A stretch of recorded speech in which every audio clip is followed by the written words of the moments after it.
If love is still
listen to the sound, two hearts beating, beating time.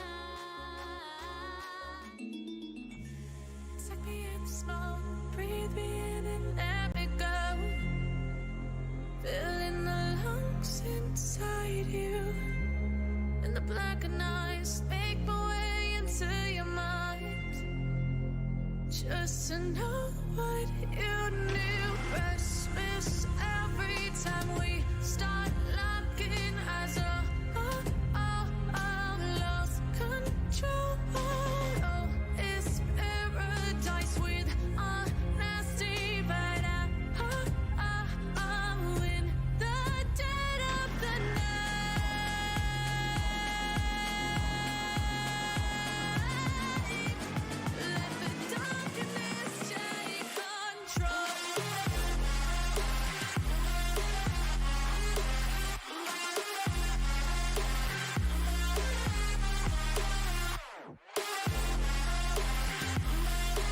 Welcome, everybody, as we are here today for the Corporate Esports Association Overwatch 2020 Spring Playoffs. It is going to be a spectacular day as we've got 4 amazing teams going into these semifinals to try and see who can reach the grand finals. I am your caster here, Rich Red, with Nekra. Nekra, how are you doing today? I'm doing great, Rich. I'm so excited to get this show underway. We've got 4 phenomenal teams vying for 4 amazing charities, and it all starts here with our very first semifinal. Yes, indeed. It is going to be Amazon Fire Force versus Google G9 LUL. And we have Amazon Fire Force specifically having their charity be National Alliance on Mental Illness, while Google G9 LUL has Children's Defense Fund. So they are both, again, trying to lead into that grand finals position. And for those that might not know, it is going to be first place of $4,488 to that number 1 charity. Again, the winner. Second for the grand finals, it will be $2,244. Then the third and fourth placement match, which will happen off stream, is actually for $748. So this is a great opportunity for these teams to really generate some funds for those charities, and it's going to be a really, really great, amazing day worth of gameplay. It really is, and I'm really excited to kick things off with Amazon Fire Force versus Google G9 LUL because it's the 1st and the 5th seed. Amazon Fire Force has an undefeated record so far of 7-0, and I wonder whether or not Google G9 LUL is going to be able to dethrone them, take them out of the race for this first place. I mean, and Amazon's feeling really, really confident about this. I mean, they've got, I think it was from what our notation was, is it had 20 consecutive map win streak right now is what I'm looking at. And that is unbelievable to see how consecutive they've been. And the other part of this too, is we did have Google G9 LUL in the semifinals last season at the end of 2019. So they've been able to reform, come back with a new sense of morale to try and lead further into this, hoping to try and carry on the torch, which we saw Google feeling lucky last season actually win. And we're going to see if Google G9 can maybe keep that torch riding. Yeah, they have a couple of players on their team that are from the championship team of last season, Google feeling lucky, and I really hope that they can bring in some of the expertise to battle against this titan that is Amazon Fire Force. And for today, we're going into a best of 5. So the semifinals are a best of 5, and the grand finals are a best of 7, just so you kind of know that we're going to be into some serious gameplay with these two. So it is not a best of 3, which we typically see when it comes to a semifinal. So we've got those extra maps. And again, the pool starts out with control as usual, which we see. There are no specific hero bans. We are not going to be having that dynamic in this. So there is a fair game for characters. So it's going to be also interesting to see what kind of comes out here since there are no restrictions. Right, and we're going to a control map first, which ends up kind of being the stage for the best of mechanical play to come out. And I think that Echo actually ends up working out really well here, depending on the map that you end up playing, just because there's a lot of verticality that you might be able to play with, and a lot of the control maps offer that at least on one of the stages. So I'm super excited to see if we're going to see some of that Echo come out here. But let's talk about Amazon Fire Force. They have someone that I think is going to be gunning after your spot for best Orisa NA. I saw that. I definitely think that they're going to be playing some Orisa there. We also have a phenomenal Diva player in Asa, so I expect to kind of maybe see some Orisa Diva synergy there. Definitely with the Orisa pulls, maybe pulling members together to combo with those Diva bombs. I know that Amazon Fire Force is incredibly practiced, so I expect to see a lot of that synergy come out here. But it also wouldn't be uncommon to see V play a Pharah, or maybe even Smex to play a hit scan to complement that. So I think what Amazon Fire Force is really going to be going with, based on their signature heroes, is going to be a high pick composition. It means that they got maybe play a little bit patient till their DPS gets a pick, and then go in after Google G9 Law. Well, and I was able to find some archive videos that was from earlier in the playoff segment where we actually saw Amazon going against Working Class earlier, I believe. Yes, it was Workday, correction. It was in round 2 that we saw earlier where they took a 3-0. And a lot of the things that was really interesting is you hit the nail on the head, specifically with V's. There was so much Pharah play and yielded a lot of value, especially when they were playing on that King's Row map that dealt a lot of value. The other part is, as we saw V's, like you said, utilizing that Echo, specifically on this map of Oasis, that is so far right now being selected between the two. So I'm really going to look to see how Google G9 LOL responds and tries to counter this type of really dominant aerial play and figure out what they can do to really shut down that space granted by the front line from Amazon Fire, just allowing V's to do so much work on this high ground position player.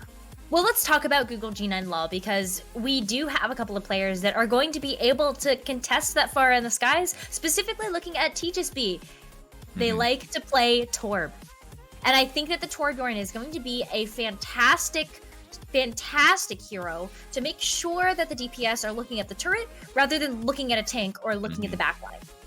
Very true, and we are going to hop into Oasis. Yes, it has been confirmed. So as we take a look at this, you will have Google 9 LOL on this red side, as we've got Amazon Firefox on the left for blue. With these 15 seconds to go, like I said, I'm not going to be surprised to see, that Echo and Pharah play from Amazon. But like you were talking about Google, again, Google has, a lot of teams in this entire bracket, and there has been a lot of different type of play from multiple teams. Again, we talked about how, Google won last season. Now going into this, trying to carry it over. You can already take a look at the loadout. There is a potential Orisa Hog in this dynamic coming out, which will be interesting to see with a dive-centric composition from Amazon. I think the dive-centric composition from Amazon is actually really important for this map because it allows you to take advantage of the verticality. But where I feel like this dive might fall is in the face of an Orisa and a Roadhog. Roadhog and the Lucio for Google G9 LOL can do a lot to disrupt the mobility that comes out from those tanks, as well as the backline smacks on that Tracer. So you've got to be very careful if you're going to use your mobility. And now with the Tracer from Smex in the back, trying to find a good position to get some decent damage on the support. It's going to be difficult because the high ground is maintained by Google G9 here. And again, Smex looking for an opportunity to get some damage out, using that elevator in the back section to get to that catwalk. Can't really get too much value here. You already have an early takedown from Google G9 to make it a 6 versus 5 advantage, looking for that second support. But a lot of rotation by Amazon on this point. This is the critical moment. V's getting a counter pick onto Charizard, taking down the hit scan, and a lightning fast rocket barrage, gaining 2 to start taking this point and generating some percent. It's not often that you get a chance to see a Pharah utilize their barrage to just get raw kills. Usually you have to use it as a part of a trade, but that lightning fast Pharah barrage really sealed the deal for Amazon Fire Force in this very first team fight. Now the rotation has started, and a lot of the reason why Amazon Fire Force has been able to stay alive is because of Chicken on this Mercy, making sure that everybody is super, super healthy, especially because Panda went down really early in that fight. So let's watch out for this Winston. And then with not only that, the Winston's going to have the Primal Raise to dive into the backside. Pulse Bomb from Smex getting 1. What a great cleanup here with only the tanks really remaining. There's at least a D-Mech on to Amazon Fire. Asa will have to look to try and generate this back up to get into the mech. But at this point, there's been so much damage again by V's. You really have to see Google G9 trying to compete against that. And something that I think I really appreciate about the way that Amazon Fire Force is kind of playing this dive is that they're not using their cooldowns to jump in. They're using them to escape. And a lot of times when you see a dive fail is when you see the dive mobility utilized to engage.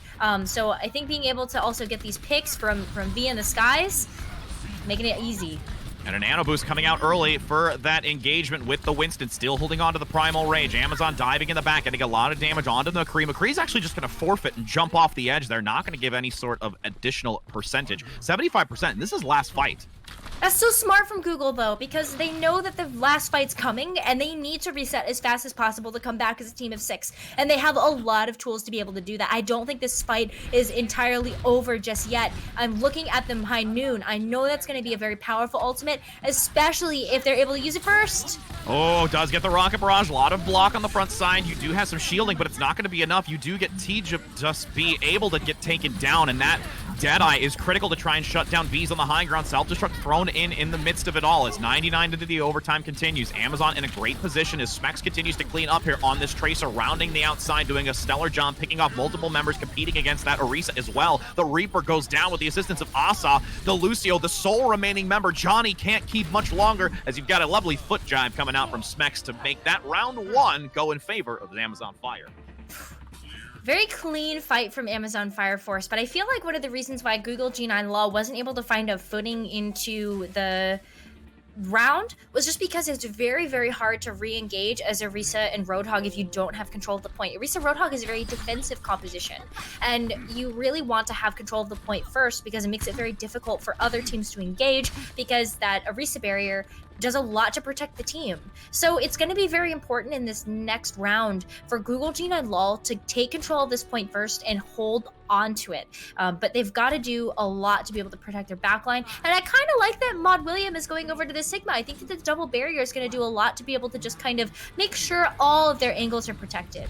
Even further with the angles being protected, but again, T-Just-B, as you said earlier with that Torbjorn, a popular pick of characters, is going to use that to try and get a potential crossfire with this turret, either on the low ground or that back high ground on the catwalk, but will enter into this quickly. That May on the front from Google, trying to force many members back of Amazon. An early takedown as well by Maud William with the Sigma, which you said was a great selection here. Both positions covered by these shields, the low ground and that upper bridgeway, to prevent those shots coming in from V's on Amazon. Dominant play by Google, watching this rotation by Smex in the back on the Tracer, who's still getting some decent damage, but can't find the execution outside of Mod. Has to force a regroup as T-Just-B will get at least a follow-up after the D-Back comes out on Amazon. Multiple members here from Amazon trying to rotate around to get an advantage, but Google really just holding ground here.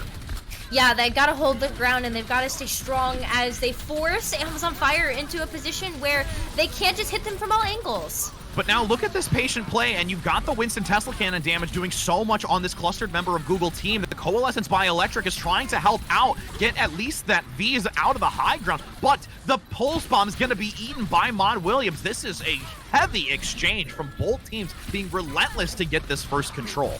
Wow, but it looks like just a complete back and forth. The Valkyrie gets committed here. Amazon Fire Force feels like they have a leg in this fight.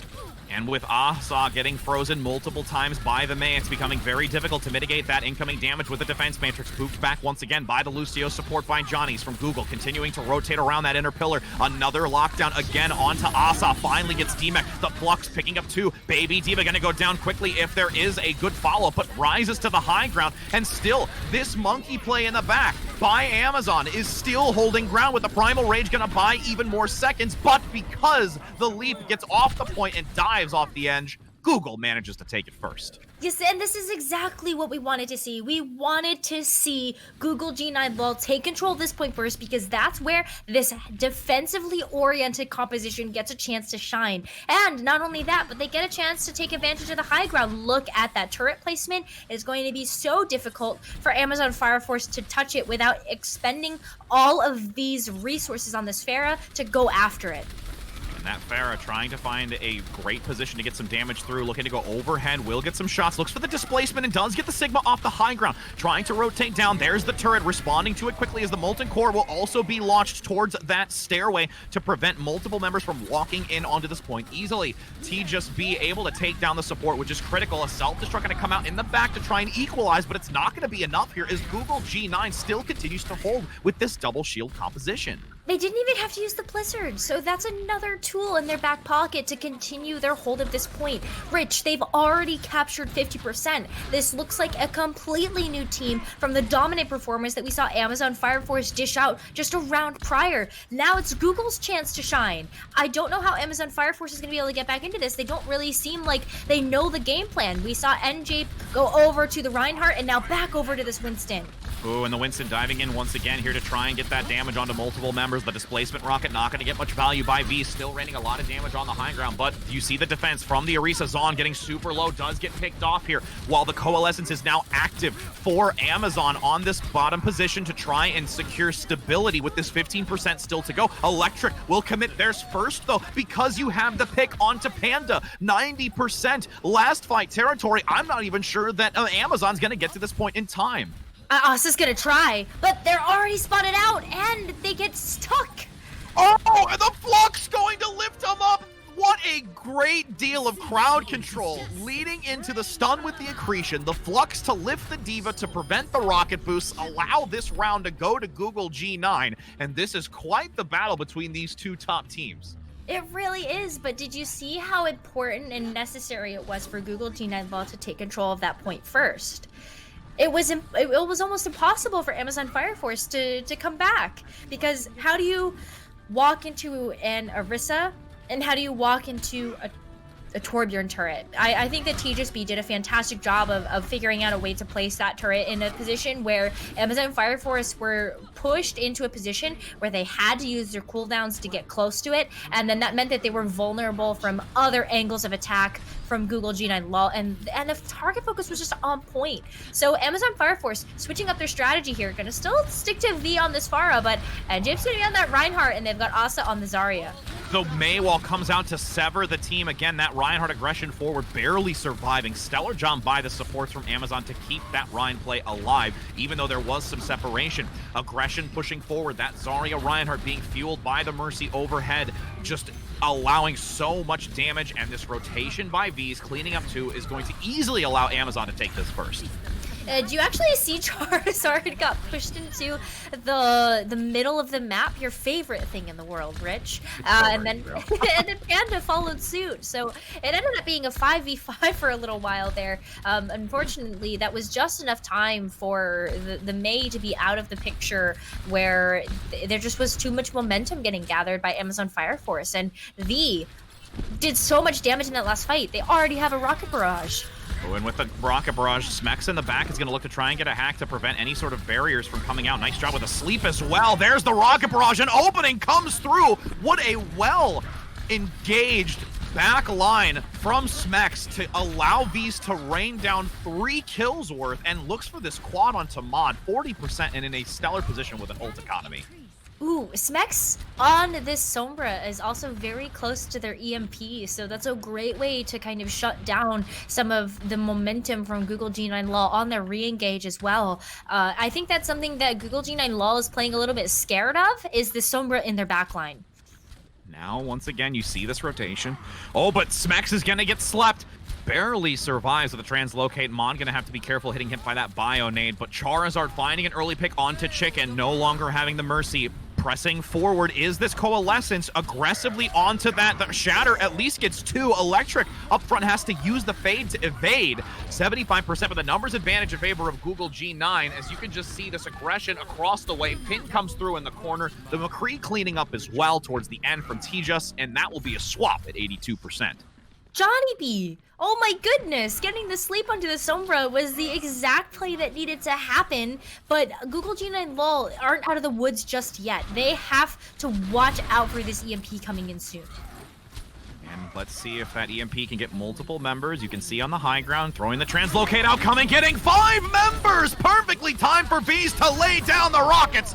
only gets one, though. Some great evasion by Electric in the back. Grab going to be committed as well. Ultimates have been seen, specifically because the hat coming out from Smex on the side. Asa on the front, giving some coverage as best as possible on this Zarya, but that Maywall is going to slow the momentum for Amazon that are still trying to press into this. Electric with the Coalescence, hyper-focusing Bees on that high ground. Again, really just trying to harass both that Mercy and Pharah composition.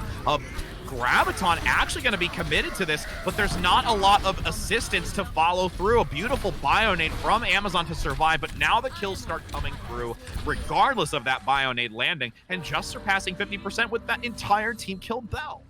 Really hard to get any sort of follow-up when you're just going to be met with an Earth Shatter from Zonrev. Oh my goodness, that was fat.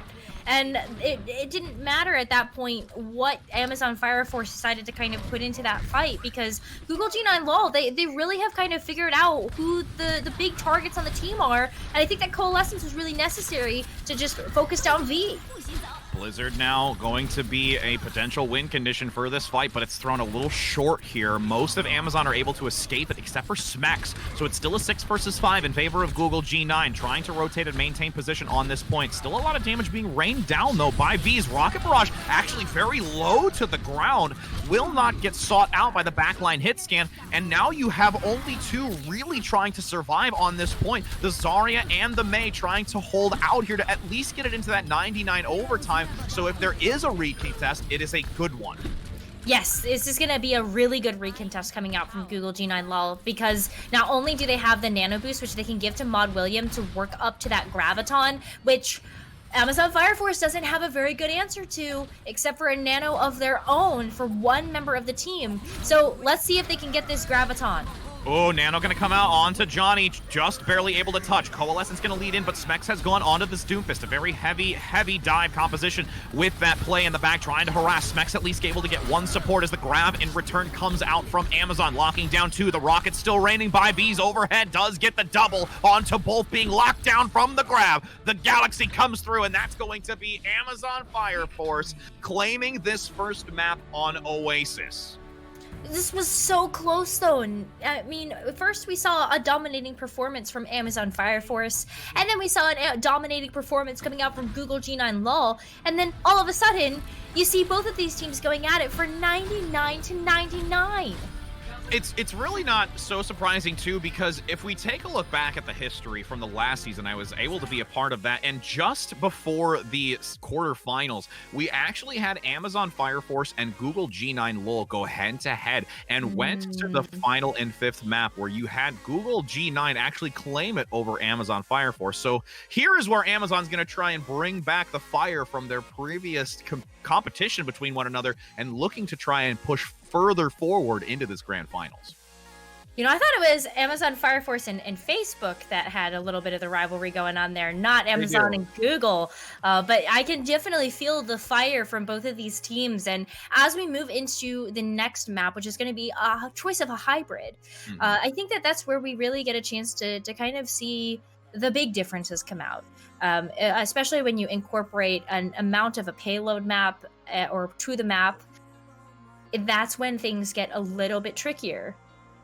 It really does. I mean, you add a whole other element to it, you know, specifically when it comes to, I mean, even let's take a look at the list. It is between Kings Row, Hollywood, and Blizzard World, at least for the primary three that we've got, at least in the listing. And again, with these maps, Kings Row is always one that we are used to seeing. There's a lot of verticality to that map. There's some great positions and choke points around it. It looks like it is actually going to be Kings Row that is selected here from the map selection. So since we're on the topic of it, I mean, it is a map that we see so very often. I mean, you and I have casted earlier this week and have seen Kings Row constantly picked because of, especially with the Echo being rotated into this composition.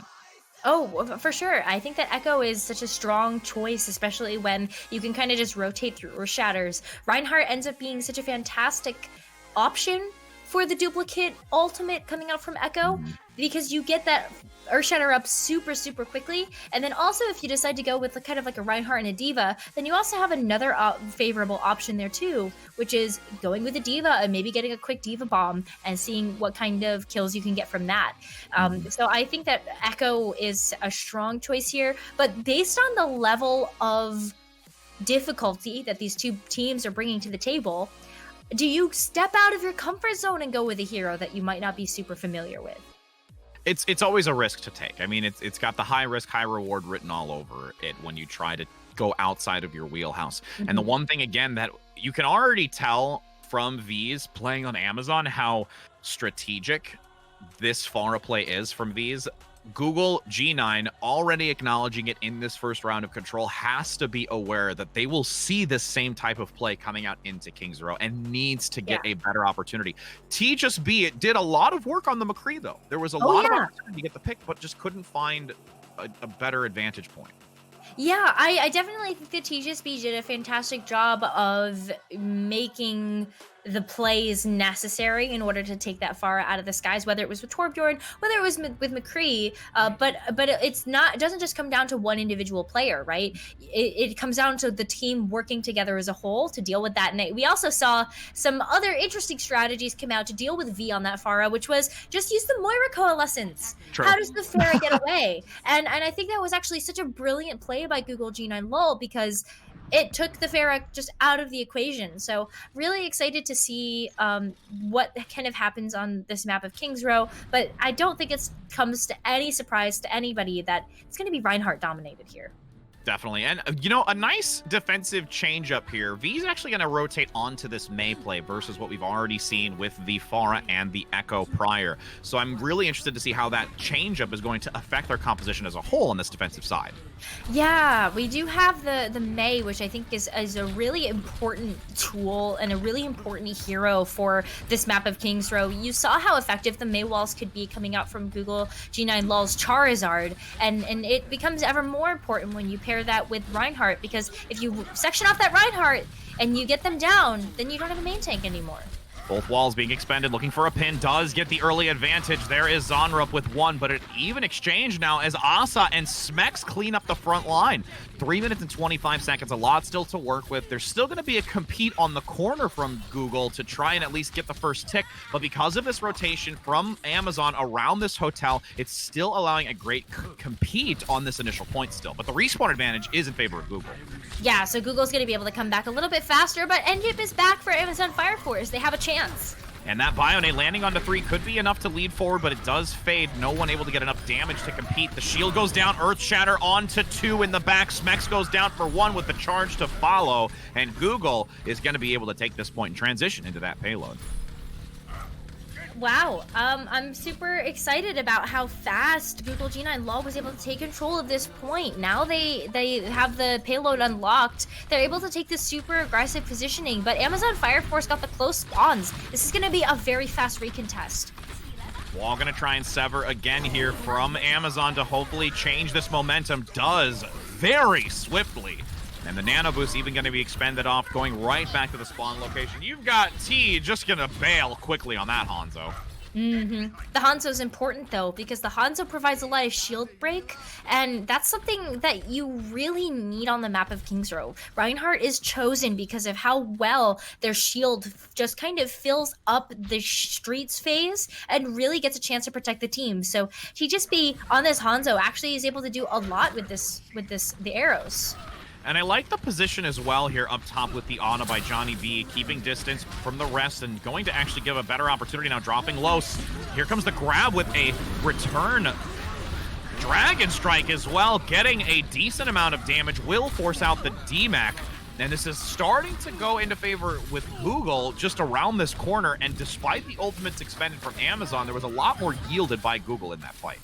And now it comes down to a Blizzard versus a Blizzard. And we all know how that one goes. It's usually those who Blizzard last win the fight as long as they're getting value from it. So this fight ends up being particularly interesting because not only is the payload approaching this last checkpoint, but as Google G9 LOL, they don't really have too much to follow it up.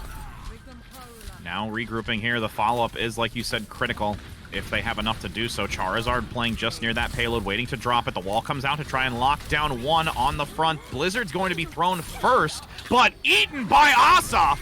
And now you've got it in favor of Amazon, trying to capitalize on this payload, transitioning around. 3 minutes to work with, and they are so close for Google to press on. But this is such a back and forth skirmish right now. And honestly, with how Amazon has played through this chaos, you see a recovery here near this payload.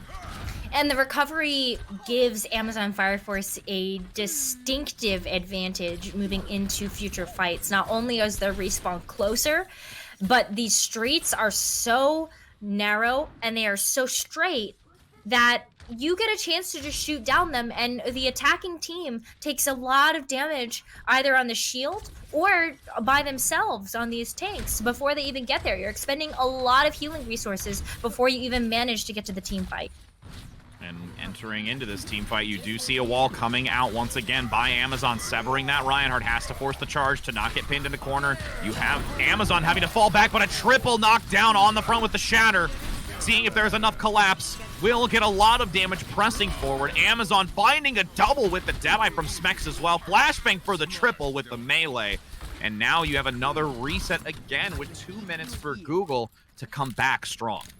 2 minutes is still a lot of time to work with, and they're working up to the big ultimate combination that they want to have in their back pocket, which is what I like to coin the Dragaton. You've got the Dragon Strike and the Graviton Surge, plus you have the Bio Nade coming out from Ana, which can really help to just solidify the deal when you don't have an ability to contest it with healing.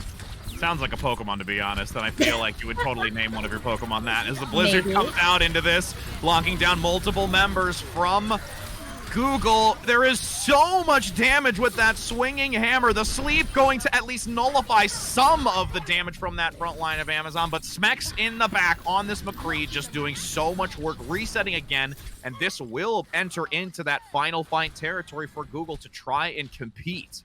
And this is where you've got to make everything count here from Google G9 LOL. They do have the same tools that won them the last team fight they were able to take on this second phase of King's Row, and that is the Graviton, the Dragon Strike, and the Coalescence. But this nade is so important because Chicken has a sound barrier ready to contest this.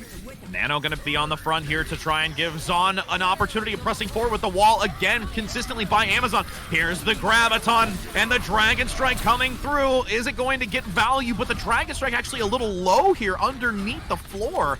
Won't get too much, only getting the Ana in the back. Still continuing to hold on to this fight. You've got Google pressing forward, getting that back line whittled down. Both V's and Smex vulnerable and alone. No supports near to keep them alive as the rotation comes through from Google to reach this next checkpoint. It's do or die now, and you're going to see Amazon let it lie and fall back for a regroup. And regroup they will be able to do. They have a lot of tools to come back into this fight, but Charizard is the one that's ready with the Blizzard. Google G9 LOL could be able to secure this next objective and the final objective if Charizard's able to hit this Blizzard first and find some value. But the last time they hit the Blizzard, Asa was ready with the Eat. And let's see if the Eat can happen once again. Self-destruct's actually going to be blocked by the May wall. Doesn't get any value. What a great timed wall from Google. And you see a follow-up with V's and the Blizzard both being used. Who will gain more value as many members of both teams are locked in place for a few seconds with the Nano on front for Amazon by the Ryan play, hoping to try and generate towards another Earth Shatter, but it will not get much value. You see this drawback from Google doing so well with a recontest in this Coalescence.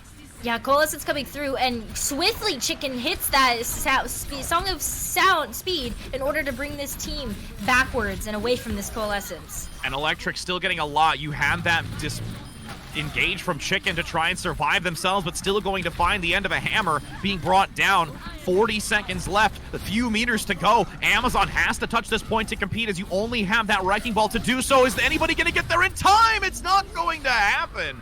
Round one will be a completion for Google G9 LOL. Whew. You know, I love that they had the combinations to get it done, but also in the last phase, it was just an all-out brawl. It was really well done by Google G9 LOL, but now we have the side swaps. And it's going to come through here for Amazon Fire Force now taking their run on the attack as Google G9 LOL has to go on the defense. But we're going to take a very short pause as one of our players reset their modem and just make sure that they can take this fight handedly. Yeah, I mean, when you see an opportunity like this, you definitely want to say, all right, I got to reset my modem. Let's do it now because I really don't want this to happen in the middle of the fight, and then I cost my team the game. So we're just going to leave that be. But now as we get into it, like you said, we're going to swap sides. It's going to be Google G9 LOL on the defensive side here. And with how we saw a lot of that Hanzo play, I wouldn't be surprised to see it as well on this defensive position because, like you said, it has that shield shred potential, which I think that Amazon would definitely lead into since they've been doing such a great job of it. And the Mei play, surprisingly from both sides, has been very on par with one another. It really has. And I think that a lot of it has to do with how well they understand the role of Mei in the team. Mei has, especially on King's Row, a lot of jobs that they have to cover, one of which is making sure that they can put up walls reactively in order to like block the diva bomb like we saw them do.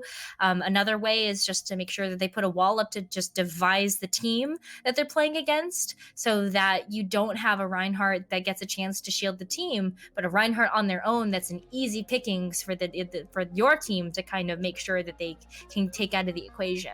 But also the Blizzard, the Blizzard v Blizzard battle is so important, especially when you have a difference in healers on both teams.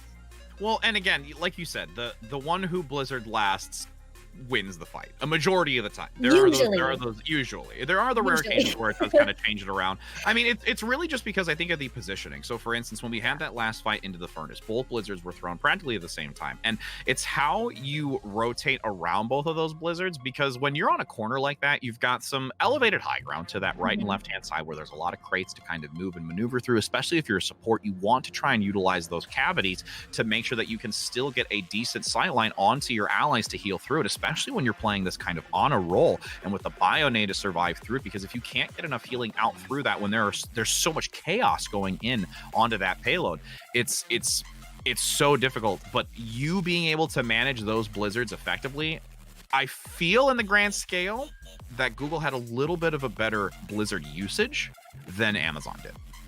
Yeah, I think it's what's interesting about that too is actually that Amazon Fire Force is a bit of an upper hand when it comes to the Blizzard game because they've got chicken on a Lucio, and the Lucio with that speed boost and the ability to just kind of micro maneuver the team using that ability is so important because you could just kind of speed your team out of the way of the Blizzard. So something that Google G9 LOL is actually doing is making sure that that boost isn't available.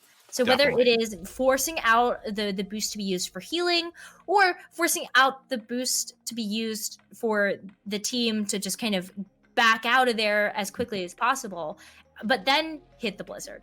And I think that's something that Google G9 LOL has been doing a fantastic job of, is tracking those cooldowns so that the Blizzards are effective. Well, it also just not only tracking the cooldowns, but also just really hyper-focusing on the supports. Even though there's been a lot of short coverage from Amazon Fire Force and managing to give a lot of support to the backline, there have been those weak points where you have the shield being brought down far too early. And again, you made that comment about having the Hanzo, that Storm Arrow, just bringing it down so quickly and preventing that coverage. And, you know, as we're going to hop into now, it has ceased since the connection does come through with that reboot of the router. We've got these 3 seconds. We'll take a look here and see what Google G9 is going to have going into this defensive side. Yeah, ooh, I like this. I think I was expecting actually that a double shield might come out here from Google G9 LOL. Double shield being maybe the Orisa and the Sigma, and I'm so excited that that's probably what we're seeing coming out here. Another thing that I'm really excited about is that TGSB is going to be on the Torbjorn again, and at least for this first point, this composition can be very strong. Charizard can take care of the hotel, TGSB can put their turret up by the statue, and just force Amazon Fire Force to make a decision. Do I focus on the turret, which it's going to be very difficult to have anybody on the team be able to touch, or do you focus on the front line where there's a Junkrat in your face too? Where do you put the shield? And you can see early too coming out, you've got some potential pick options with that Widow play. I'm curious if it's going to stick. And Smex actually is going to look to reset. I'm not surprised by that. Typically we see that Widowmaker come out for an early engagement and takedown, but actually Smex is going to keep it here. I like that because it gets a very quick pick if you're able to do so, which could give you a numbers advantage when the defenders can't get back with their reinforcements as fast as you can. And with the reinforcements coming through via the res, you have already that expended by Chicken. Smek's going to change off, not going to try and compete against this. Wants to get onto that McCree for that flashbang, stun, crowd control, and just burst of damage. You have a Bionade landing. Nice job here by Amazon Force, finding a position just behind the shield to exploit it. V's getting rid of that immortality field lightning fast to allow an opportunity to pick off multiple members of the backside. But this rotation by Google is very on point around this hotel to survive through the damage. Yeah, especially that damage incoming from V's, and now they've got an amplification to dish out damage of their own. Coalescence going to be extra potent here as well, trying to get through that corridor. But despite all of the amplification matrix and the Coalescence, you have a massive amount of damage by NJ on the front with this Reinhardt cleaning house. Whew. A lot of ultimates got expended. It was a very expensive fight for both teams, but the one thing that Google G9 Law has going for them in this defense is if they decide to keep it, they do have the Orisa Bongos. The Supercharger can do a lot to dish out some damage, and there's not really a great way for Amazon Fire Force to deal with all of that. And it's really just going to be, again, those critical moments. Can they figure out an alternative to deal with it? You've got Supercharger dropped by Google on this defense, trying to play the corner, but a beautiful Bionade, again, landing onto multiple members. Amazon Fire has been on point from Panda, dropping these grenades to make sure that nobody can receive healing. And Amazon's playing really defensively and respecting this regroup by Google.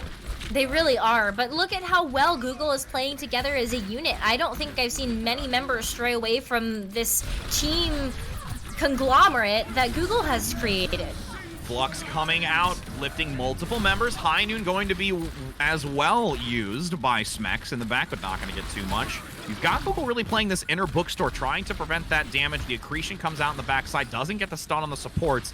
And at this point, Chicken really just trying to fuel V's with that Oh, now with the self-destruct, they're going to be thrown around the corner. Gets two in the back. The shield doesn't manage to be placed properly by Mod. And now Amazon has some great opportunity to turn this corner, especially with Smex in that nano boost to clean up. And V's, I like the swap back onto this Pharah. It's working out so well. Yeah, it's just great for the Streets phase. V is definitely the Pharah that reigns supreme in the skies. I'm looking at their team sheet for this one. Definitely living up to their namesake that the team has created for this player, as well as just kind of everybody on the team. But what I think is going to be important is how do they secure out this last objective? Usually you need maybe 2 or 3 ultimates to be able to secure this fight, and they only have the Pharah Barrage right now. It's going to have to be huge, which I don't think is going to be a problem for V. No, not at all. And again, playing this high ground position. There's the rock. It's actually being shot quite far back. Going to be a little bit disjointed, but still gets a decent pick, though, onto Mod William, preventing that shield from being fortified with the Orisa on the front. There is a nice cleanup as well. The Bionade lands onto the Orisa, allowing another aggressive push here, and that really has been the saving grace by Panda for Amazon. And this is where I think Google G9 Law needs to make some conscious decisions on what to switch to. I think that this is where you want to be a little bit more brawly and be able to cleave in some more damage. And so I would expect a Reinhardt to come out here, but I do at least appreciate the fact that Charizard has gone over to the Mei. That's going to slow down a lot of this momentum that Amazon Fire Force has developed through the course of this map. And hopefully Charizard can halt enough of it here with this last few meters to go. 4 minutes is an extensive amount of time to work with. Smex in the back gets the High Noon, but the wall going to come up from Charizard. Great denial of that ultimate with a pin coming through across the center. Does take down Charizard. That momentum halt now is no longer available as the Earth Shatter lands onto 3. And you see an onslaught of damage with the boost coming in the back from Chicken to push this team back. Google in a difficult spot as that golden box of completion will be reached. Nobody touched, and what a time bank for Amazon carrying into this next round. 3 minutes 52 seconds. Google G9 Lull gets their attempt time bank rounded up to a minute. This is still a lot of time to work with for both teams. And I think that we saw Google G9 Lull really get a chance to go after the attack in a quick fashion here. But looks like we're going to have another pause coming through just briefly here as We have a little bit of a reset Oh. from Charizard again. Yeah, Charizard's modem definitely not being a friend today. But I mean, No. again, you have to be excited to know that the disconnect happened after the fight. Yes.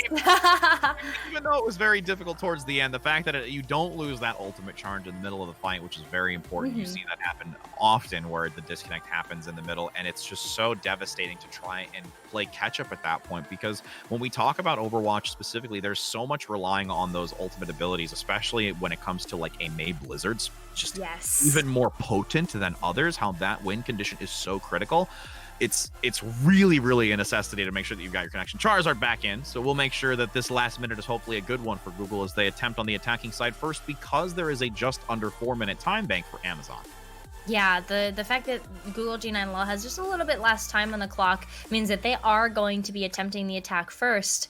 And I will say, the last time we got a chance to see Google G9 Law in the attack, it was a pretty tremendous powerhouse of a team kind of attacking this objective. So I think that a minute's actually going to be a mile for this team, as long as they can make it past the defense of Amazon Fire Force.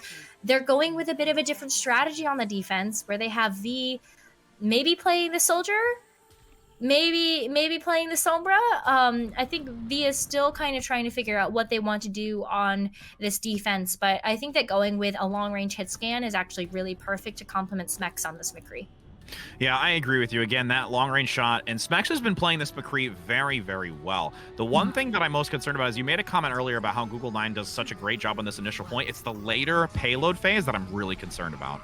Yeah, I think that they still have the right tools in the pocket to be able to deal with this, but they are still playing for this Graviton Dragon Strike combination, and I don't know if a minute's going to be enough to work up to that in order to take control of this first point, but it's going to be very necessary if we open up this payload.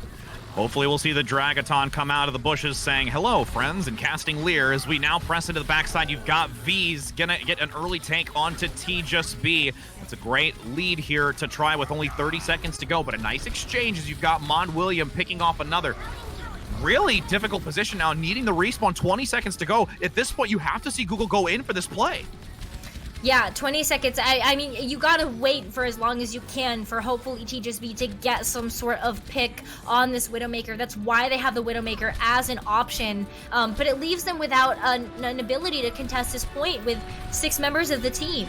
Ooh, charge coming in the backside, trying to regroup as a full 6. Electric gonna lead in with the Coalescence to give some extra boost of healing and damage with most of Amazon tucked around that hotel. Smek's gonna try and find a flank, looking for an opportunity to pick off multiple members as that shield is still held high. Nano giving some extra assistance. 1 tick already obtained as the charge comes through in the back by Zon, getting a nice follow-up. But the tactical visor from V's hoping to equalize from that high ground position. Nobody competing against it as Smex is getting locked down in the back, but still gets the double despite the kill from Charizard. Overtime commencing. You've got this baby diva jumping behind the Ryan shield as the Fire Strike looks to take it down, but it's not going to be enough. And even though this completion happened with only 1 tick, that is still something to hold on to for Google to compete against Amazon. Yeah, this is still a win condition for Google, but my goodness, nobody could touch the Soldier 76 on high ground. V played the positioning for that hero perfectly and then came in clutch with that tactical visor in order to secure the objective and stop it from going into a payload phase. Google G9 LOL, though, still has the ability to contest this point. They did a fantastic job on their first defense to keep Amazon Fire Force at bay. I hope that they can continue to do that moving into this next round. You got to lay it all out on the line. You're going to see Charizard switching to that May. Not surprised at all. I think it's a better pick to lead with it this time versus changing it up towards that later portion of this map, especially when you have a just under 4-minute time bank to work with. And again, you're going to have T-Just-B. Going to play a little bit more safe. Not going to go with the Torbjorn this time around. No, I'm not going for the Torbjorn because I think that T-Just-B is actually expecting that V is going to come out on this Pharah. Especially when we notice that V on the attack switched over to the Pharah on the second point of King's Row. I think that this is just kind of saying, you know what, I'm respecting the choice, and this is what we've got to be able to contest this Pharah play. Oh, look at Smex still going to come out on this Junkrat. That is going to be so much damage between both V's and Smex to try and break down these shields. Again, you're only looking for that 42% claim on this initial point. Leading in around the hotel, Amazon trying to get some early vision and looking to break down Zon's shield, but nice rotation with that shield protection from the Zarya play in the back. It's already been broken, and the Immortality field has been expended. Google running out of options for ability usage to try and survive through the aggression from Amazon. Still raining shots in the back with these rockets, forcing Google back. Smex does take down one. That is one domino. Can the rest look to fall quickly as Amazon presses on, getting some decent melee attacks with that Reinhardt up front as oh, can there be the shatter to follow with the nano boost, cleaning up. Smex as getting a double kill on both tanks. That is going to be enough here. The Coalescence trying to compete. Only one sole member trying to get onto that point. You've got Charizard baiting this out, and honestly, this is just a Hail Mary for anyone to touch from Google, and that Rocket Barrage looks to put the seal in the coffin, but there's still a lot responding here to get back onto the point from Amazon. Yeah, they're switching to fast heroes, so mobility is going to help them in a lot of these cases, but is the Wrecking Ball going to be enough? Getting low, rockets to the face, or at least the outer exterior of that ball as the lovely cute hamster inside can't manage to survive. Amazon Fire Force will take this map of King's Row, claiming so far 2 in this best of 5. Ooh, what a play, though, because this is still incredibly close. The fact that we went into extra innings, the fact that we had a 99-99 round on control means that these two teams are relatively evenly matched, and it just means that we have even more incredible action to come here for the rest of the series. Oh, indeed. And with Google G9 LOL going to have that next map selection, which is going to be Escort, it will be interesting to see what that choice is. But before we get the conclusive answer of that map, we are going to go on to a brief 5-minute break to give these two teams a moment to settle down, regroup, warm their hands, and make sure that they go into this potentially for a reverse sweep here to try and take back these 3 maps for Google G9, or Amazon's just going to close it out now on this next map. So don't go anywhere, friends. We'll be right back.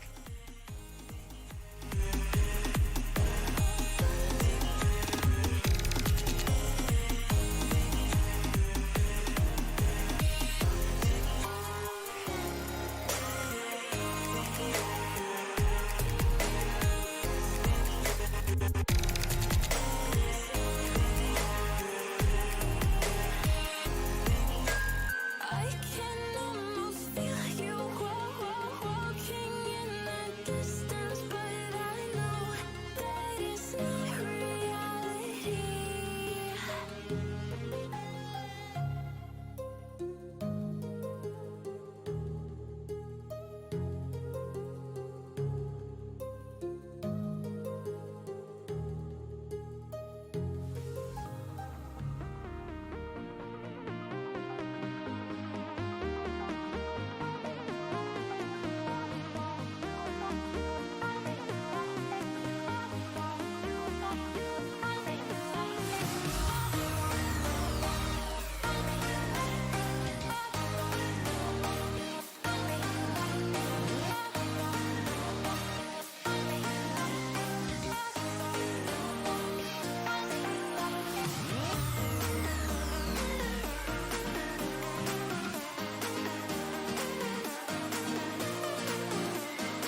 Empty hearts and neon lights. They're playing with my mind. Gotta get out of here tonight. Oh, I wanna run off and fly. And I'll tell myself it's fine to be alone. Just to find somewhere that finally feels like home. Oh, oh, oh. I hate all this overthinking. Oh, oh, oh, oh. The more I swim, the more I'm sinking. Take me to a world of silver. No more heartbreaks, tears, painkillers. Take me somewhere unfamiliar. Bring me back to where we started out. Get me out of now. To where we started out. Get me out of now. To where we started out. La la la la, oh oh. Get me out of broken hearts and starting fights, turning truth to lies. Gotta get up, stop wasting time. Yeah, I wanna run off and fly. And I'll tell myself it's fine to be alone. Just to find somewhere that finally feels like home. Oh, oh, oh. I hate all this overthinking. Oh, oh, oh, oh.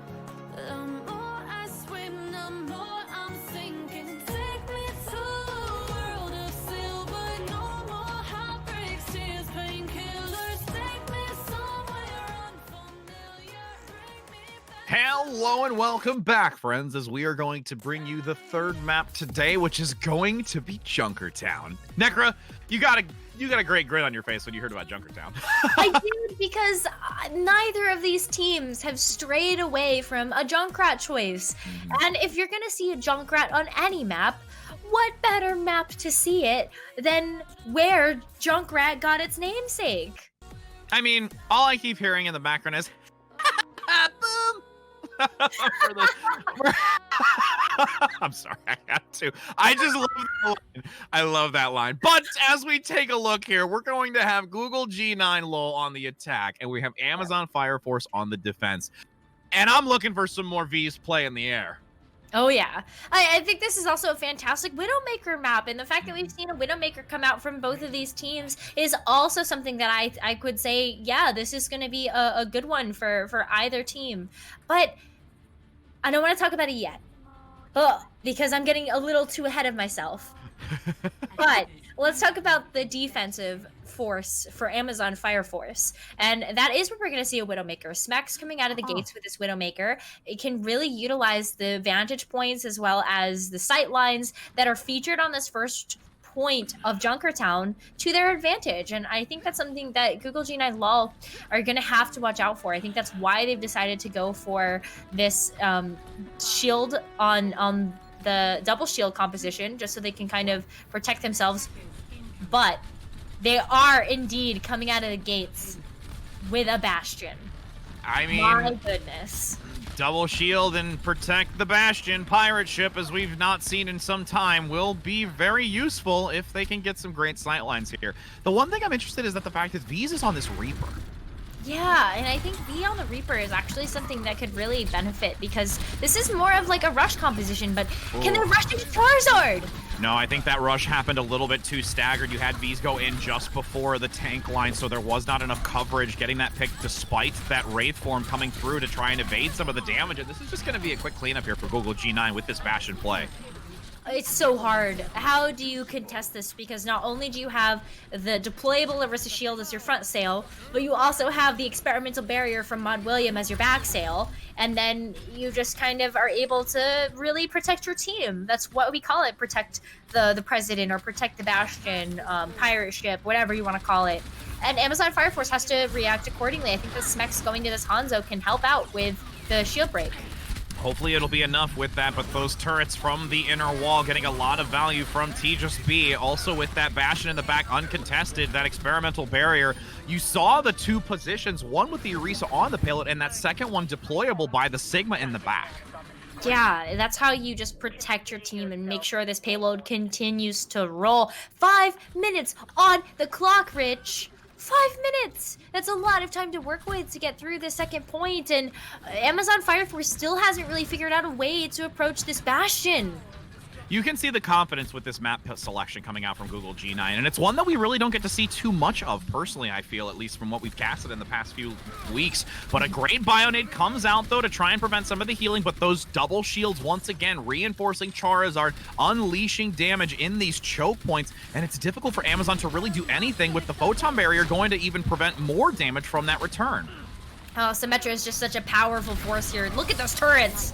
I mean, just getting so much value. In addition, you see this defense matrix going to give some protection in the back line, so nobody's going to be outmaneuvered. B's trying to do some work in conjunction with Smex on this high ground, unleashing a lot of storm arrow damage onto the shield, but it's just far too little, too late.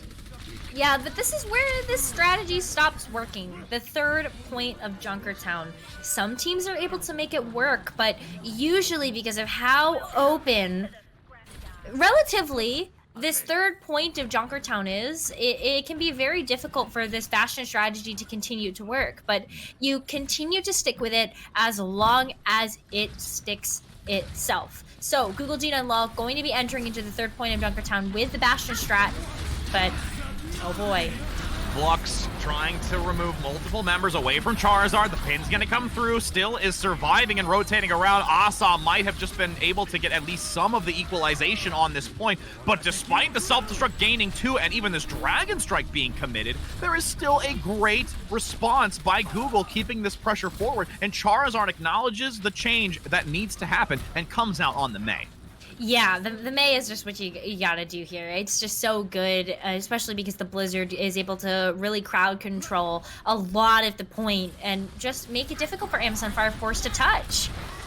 Grecian coming out on the front side, getting a stun, but the Earth Shatter lands onto multiple members. That protective shield from the Orisa not going to land on the ground, so it wasn't covering anything. But the Immortality Field, once again, from this Baptiste play in the back by Johnny B, really doing so much work as Charizard cleans up on the front side with this main play that was well rotated to towards the end. Oh, Johnny B, oh my goodness. I think I don't know what you do here against this Baptiste. It's putting in so much work for the team. Oh, and the Symmetra turrets on the inner wall as well, giving some assistance while that Immortality Field comes out once again. Rotation on that ability has been critical for the survival of Google that can keep pushing forward as the Flux now lifts multiple members, crashes immediately down with a triple coming out. Quad in total by T-Just-B. The bell shall ring as this round is completed with 3 minutes and 40 seconds, and T-Just-B gonna take a lovely sit in that spacious chair on the payload.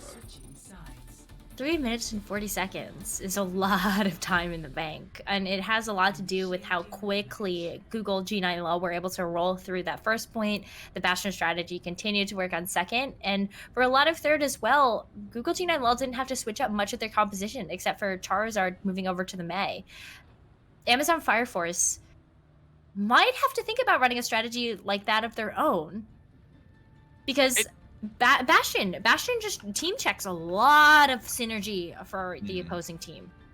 And I mean, with how well even though there has been the nerf that happened patches ago where the Orisa shield and the Sigma shield was reduced by a hefty amount, when you have a combination like this in a composition that allows you to still give that much shield coverage and really just how you're managing with that Symmetra play as well, I feel that was a very unique adjustment to this type of composition that yielded more value than we've seen before.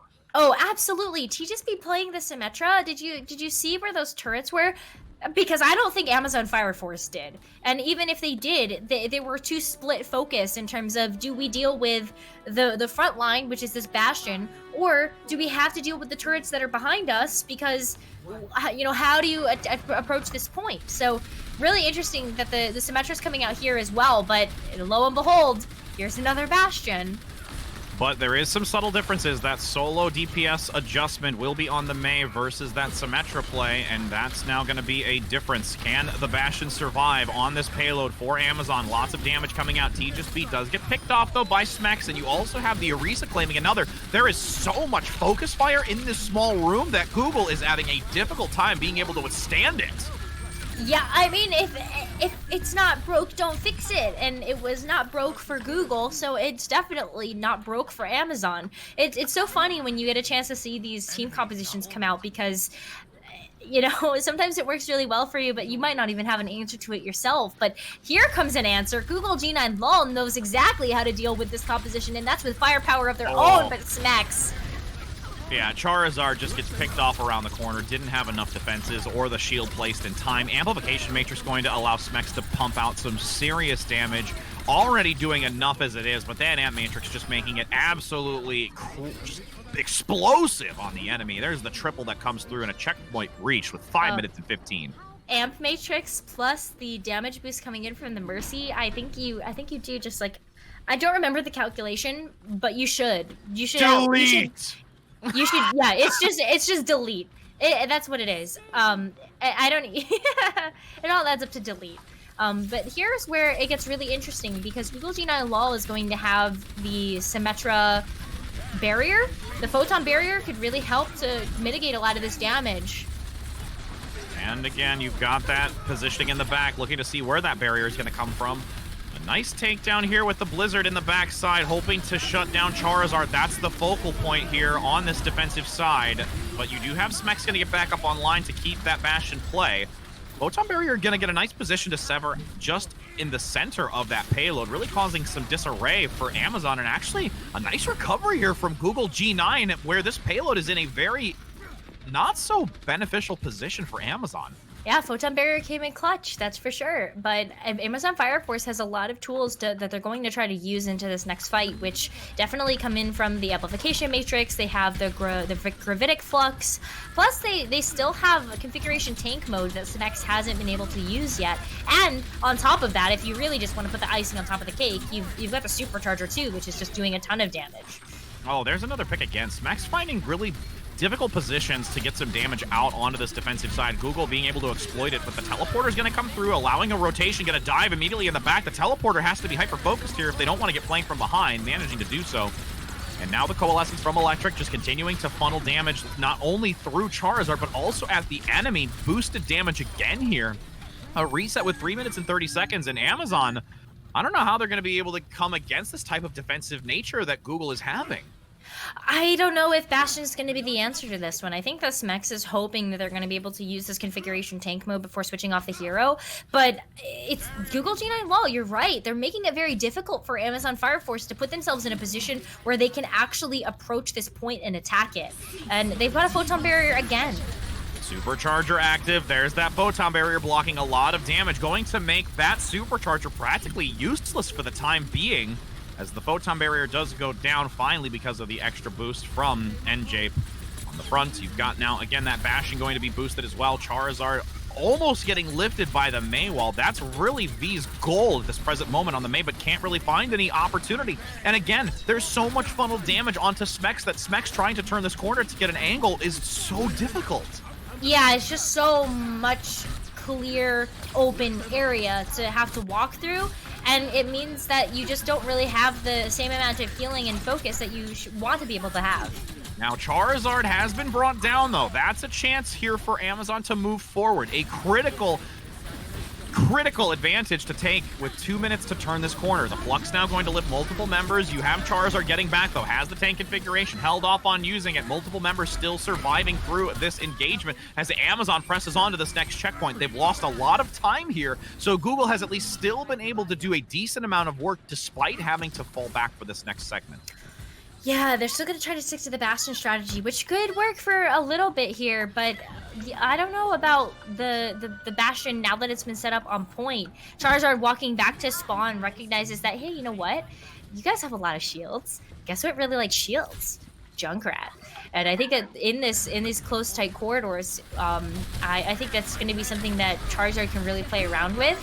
But another photon barrier. Jesus Lightning fast generating these photon barriers and really using them to their advantage with that sever of the payload, trying to force and bottleneck back Amazon into a difficult position. You have this regroup now from Google to try and get some damage onto Smex, but the tank configuration comes out. Immortality Field going to withstand some of those initial shots, but if it is not taken down, it needs to be monitored with a Blizzard trying to now change this tide in favor of Amazon, bringing down Mod, unable to survive on the outside of that Blizzard.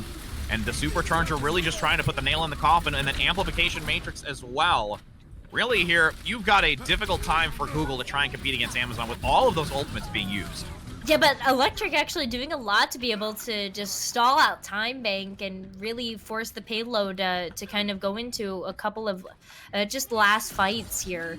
I actually really like how Electric's been playing this Moira. I think that the Coalescents have been coming out lightning fast for this hero, and something that's very difficult is how do you deal with, you know, healing and also just resource management on that hero. It takes a lot of skill, and hopefully there's going to be enough skill to follow up from Amazon to be on this attack. Nice job with the Flux to at least mitigate some. With the Riptire gaining 2, Charizard finds value with that Junkrat, like you commented earlier on, getting Smex out of this fight as the Coalescence comes out in the back by Google, hoping to stabilize here. The respawn advantage in favor still of Google to try and hold on, and will hold position on this payload for potentially final fight here from Amazon. Yeah, I don't know if Bastion's going to be the answer. Bastion has to be approach this point so slowly and carefully, and Amazon Fire Force can't afford to make any mistakes here, or else they're not going to be able to complete this checkpoint. And even so, they have their work cut out for them. Google G9 Law has 3 minutes and 40 seconds on their time bank, and it might be even more than that, depending on how quickly Amazon Fire Force are able to clutch out this last bit of Jumper Town. I mean, it's going to be extremely difficult, especially with Charizard on that high ground, getting damage boosted with these grenades. A Flux, a beautiful haul to pull multiple members into that. What a combination from Zonra with that play from Mod. Easy cleanup here, but that's going to probably allow one more contest here for how swift that was. Yeah, one more contest for sure. But man, that was some really clean gameplay coming out from Zonrup, or otherwise known as Zonny B. I'm really excited about that because their signature hero was Reinhardt, but they're showing us how proficient they can be on this Orisa as well. And a stagger! V got stagger here! That's not what they need. Can Google take advantage of this now and not allow any sort of engagement from Amazon to flourish? The Supercharger comes out from the front line. Amazon Fire Force looking to unleash everything they've got ultimate-wise. You've got Bees looking to get back into this fight for a Blizzard to maybe contest, but there is already too many down. You have a quick change of focus. Bees being brought to their knees. You've got NJape also going down. That's the team kill. The gong shall ring. And you have now Google G9 managing to take their first map against Amazon and bringing it to a 4th. Yes, we have a 4th map on our hands here, and that's super exciting because I think the Symmetra was really the secret sauce that Google G9 Lull needed, and I agree. Rewarded with the play of the game as well. I mean, just look at how much damage it's doing. Those turrets, when you have so much attention, because you commented about this earlier, when you have that Bastion play, in that particular highlight, not so much, but because the Bastion was the high importance target, Symmetra being able to just put those turrets in really specific positions to get that extra damage along with a beam charge from by T. 47 eliminations we're talking right now. That is intense to see how much activity there was with that Symmetra. The turrets just act as a 7th member of the team, and if you're not looking at that 7th member, then you're always going to be at a numbers disadvantage. And not only that, but the amount of healing that you had to kind of expend into the fight, like, it's great when you have a Baptiste because you can do a lot of focus healing onto the team, but the other part of Baptiste kit is that you should be doing damage too. And if you're just focusing on healing, then you're not able to help in the fight of dishing out that damage as well.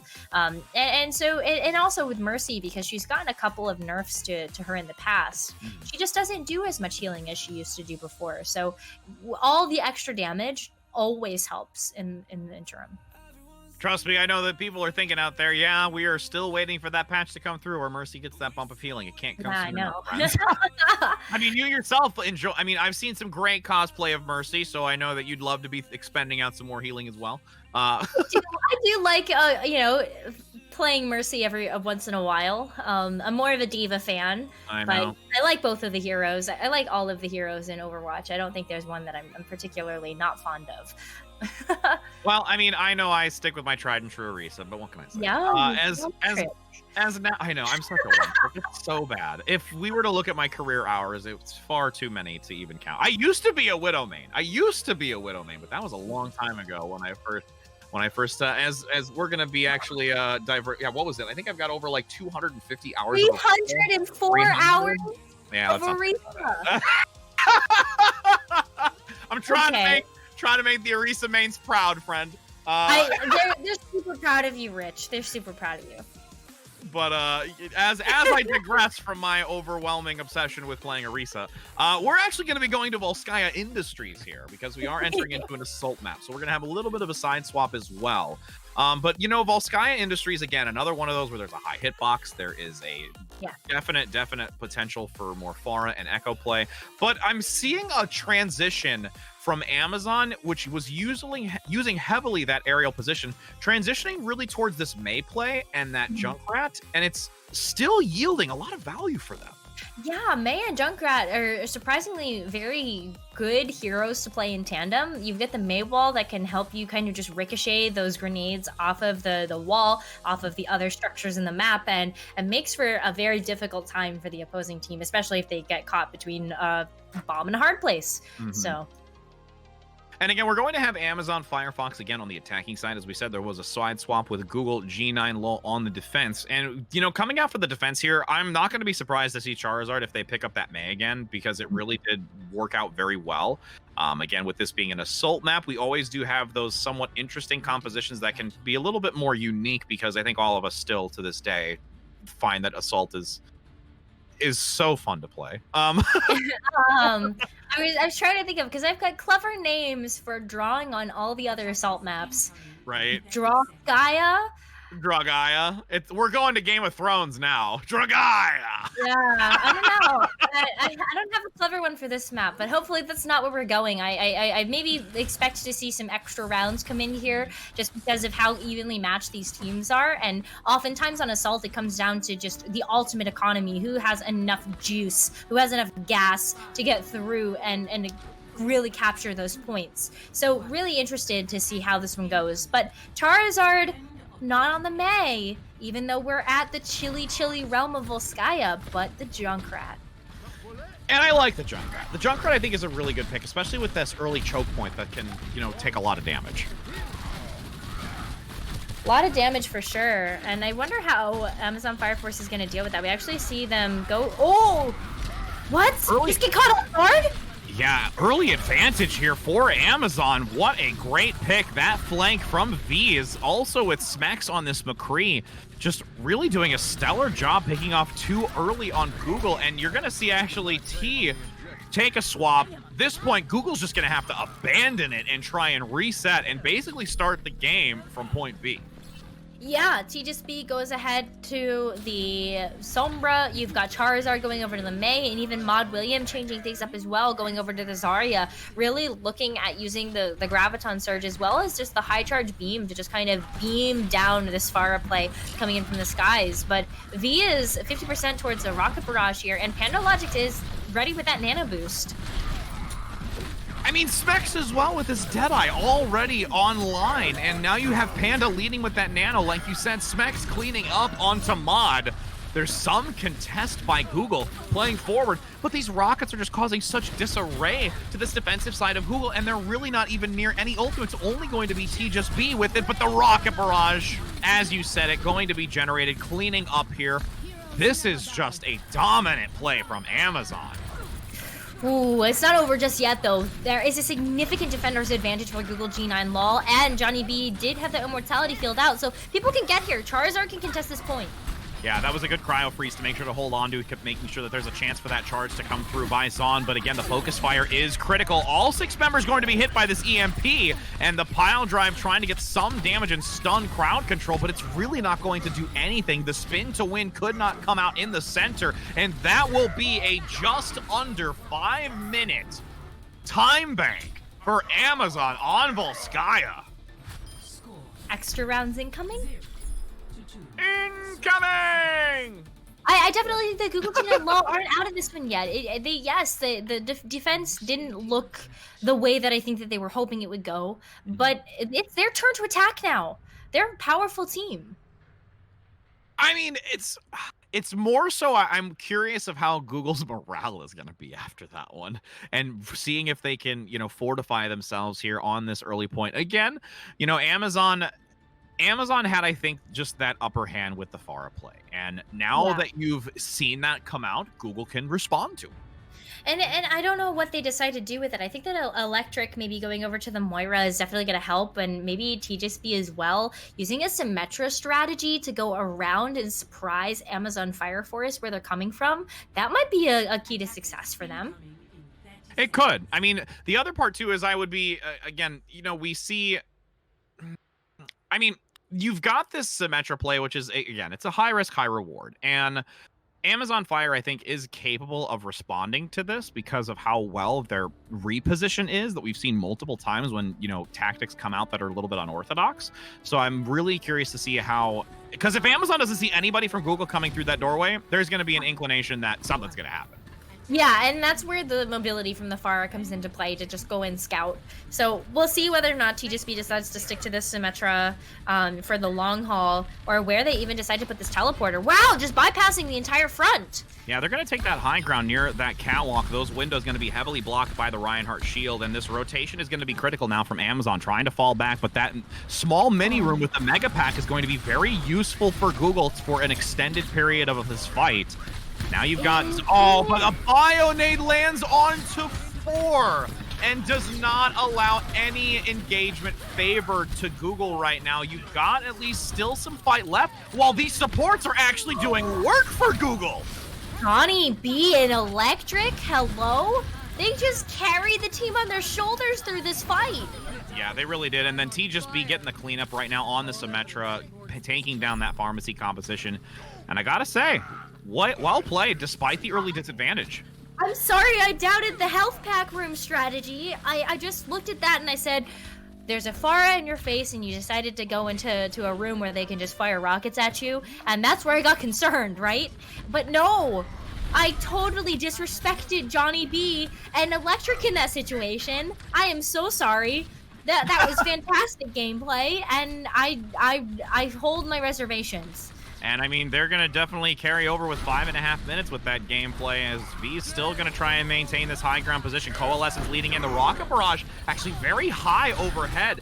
Does get some peppering of damage, but no real explosive damage onto an independent target. But because the focus was up top, you do have a reset coming out. And Amazon Fire here, knowing on this defensive side that they've taken it, they're not going to play too far forward outside of V's, and will look for a reset. Ooh, Smex had a beautiful flashbang there. I'm not sure if you were able to see that, but yes, Zonrup was holding up the shield in order to mitigate some of the damage coming in from V's Rocket Barrage, but the flashbang made that shield just completely disappear, so it was very difficult to protect the team. Now, though, Google G9 LOL coming back with a lot of ultimates that they can use in this next fight, where Amazon Fire Force really only has the Diva Bomb to kind of just give themselves an advantage in this fight. Photon Barrier going to lead in, at least for one, as those ultimates continue to climb from Google, as you said. Dropping down, the turrets are also going to watch if any member of Amazon push forward. Nice freeze onto the Nanoed Ryan as the grab comes out as well. Self-destruct going to be forced out in the corner. Does get one, and the Deadeye claims a second. But you still have Zon on the front side. Zani B trying to get some value with that Reinhardt as the Rocket Barrage reigns overhead. The equalizer comes through, gaining the triple. 4 minutes to work with for Google, and you have another reset with Amazon cleaning house. 4 minutes left, though, is a lot of time to work with. So Amazon Fire Force, they just need to get Google G9 LOL, excuse me, on the attack.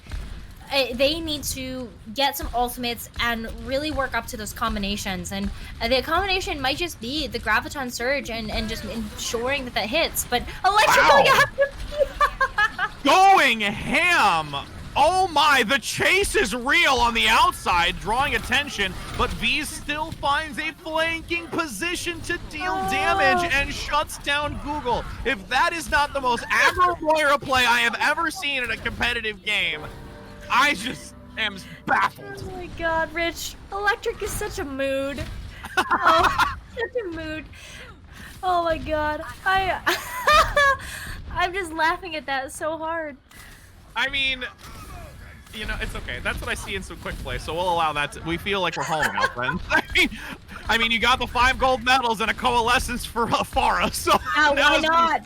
No, why not? Shoot your shot, see what you can get done with it, and that's so funny. I actually could really respect that. Just kind of trying to go after the Farah and mitigate as much of their, damage dealing as possible, but V is ready to go with yet another rocket barrage, and I love the rotation that Google is using, but are they going to get surprised by the rocket barrage? I mean, it's very, very highly likely as you've got shots through there. Rocket barrage to the face onto Zani B. Can't survive through it. Another follow through. The Bionade still being miraculous by Johnny B, but just still going to unfortunately fall short here.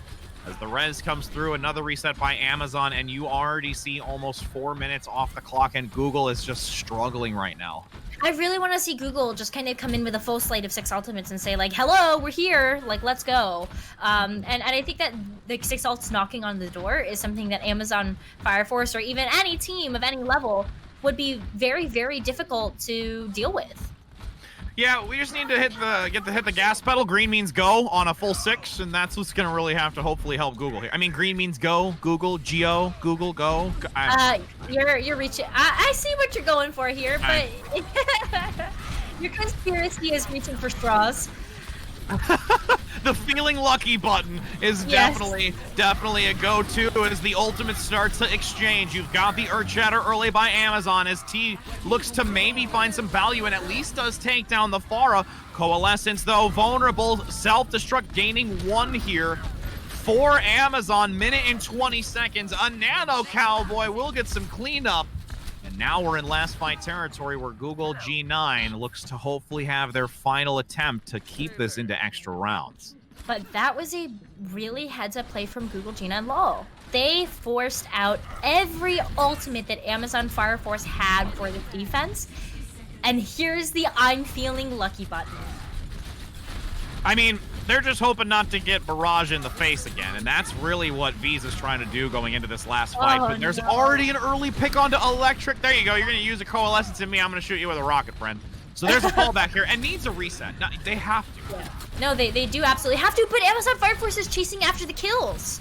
They want the stagger so that there is no full 6, because you have to have your ultimate tracker for Amazon knowing that there is 4+ coming out from Google. Yeah, but this is exactly what Google needs, and I think that this is going to be their best shot to be able to take this point, is use every single ult that they have and get this second objective.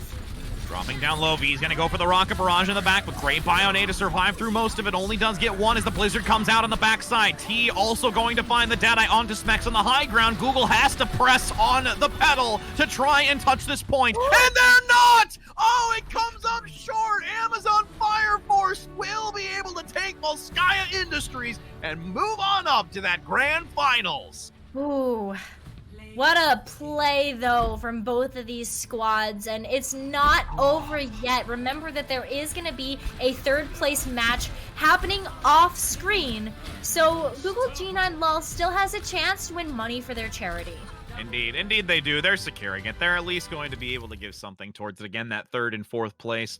There, we'll see if you can get that $748 to your charity of choice. Again, Google looking to give some funds here to Children's Defense Fund with Amazon Fire Force supporting their National Alliance on Mental Illness. But like you said, these two teams going head to head. You've already seen the rivalry from them before from last season where Google took it. So Amazon took one out of the book and now going to look to try and see if they'll be facing Mace to the face. But before we see if they'll be doing that, we have to see if, again, Adobe Illustrator.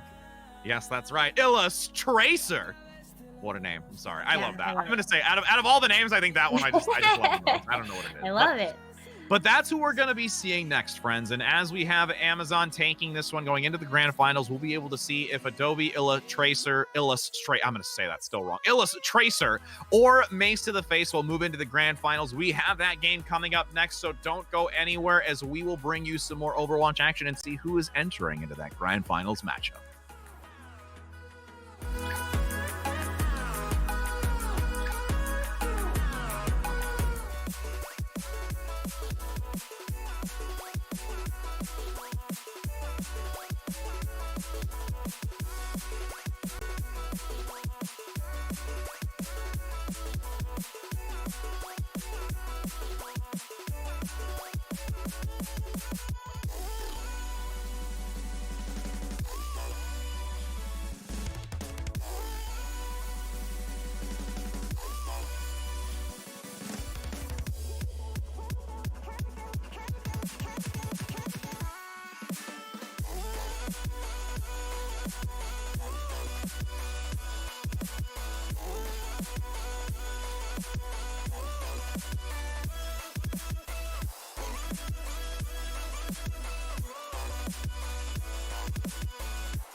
girls with their nails done now.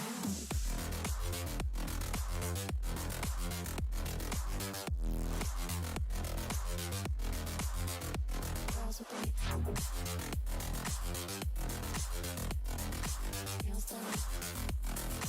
I like the girls with their nails done.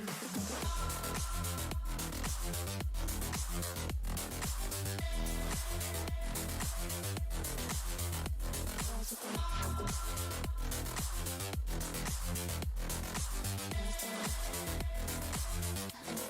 their nails done.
I think the girls with their nails done now.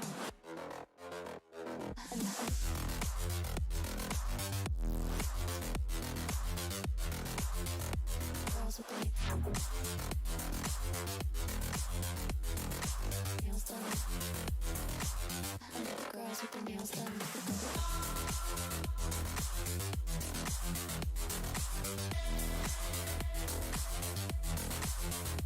Girls with their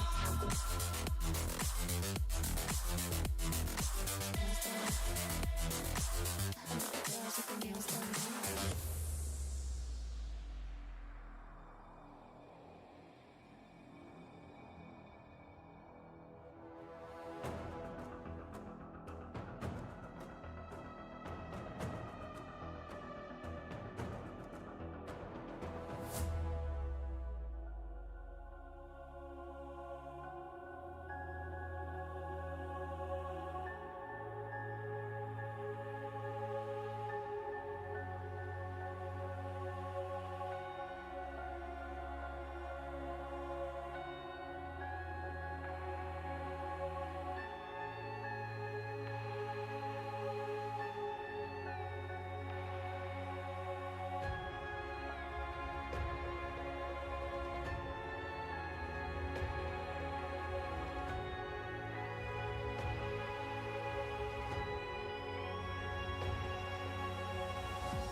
Do this anymore.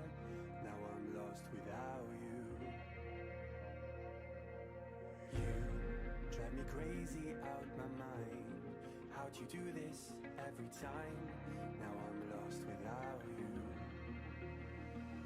Used to be the one I talk to when I'm sad.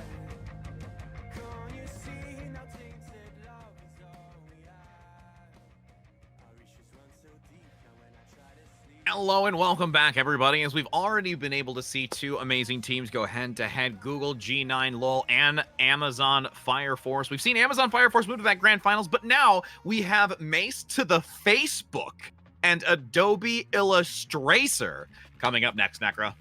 I think these two teams, if anything at all. Win the name game for sure. They are very much in tune with their Overwatch roots, and I can't wait to see the 3rd seed of Mace to the Facebook face off against the 7th seed of Adobe Illustrators.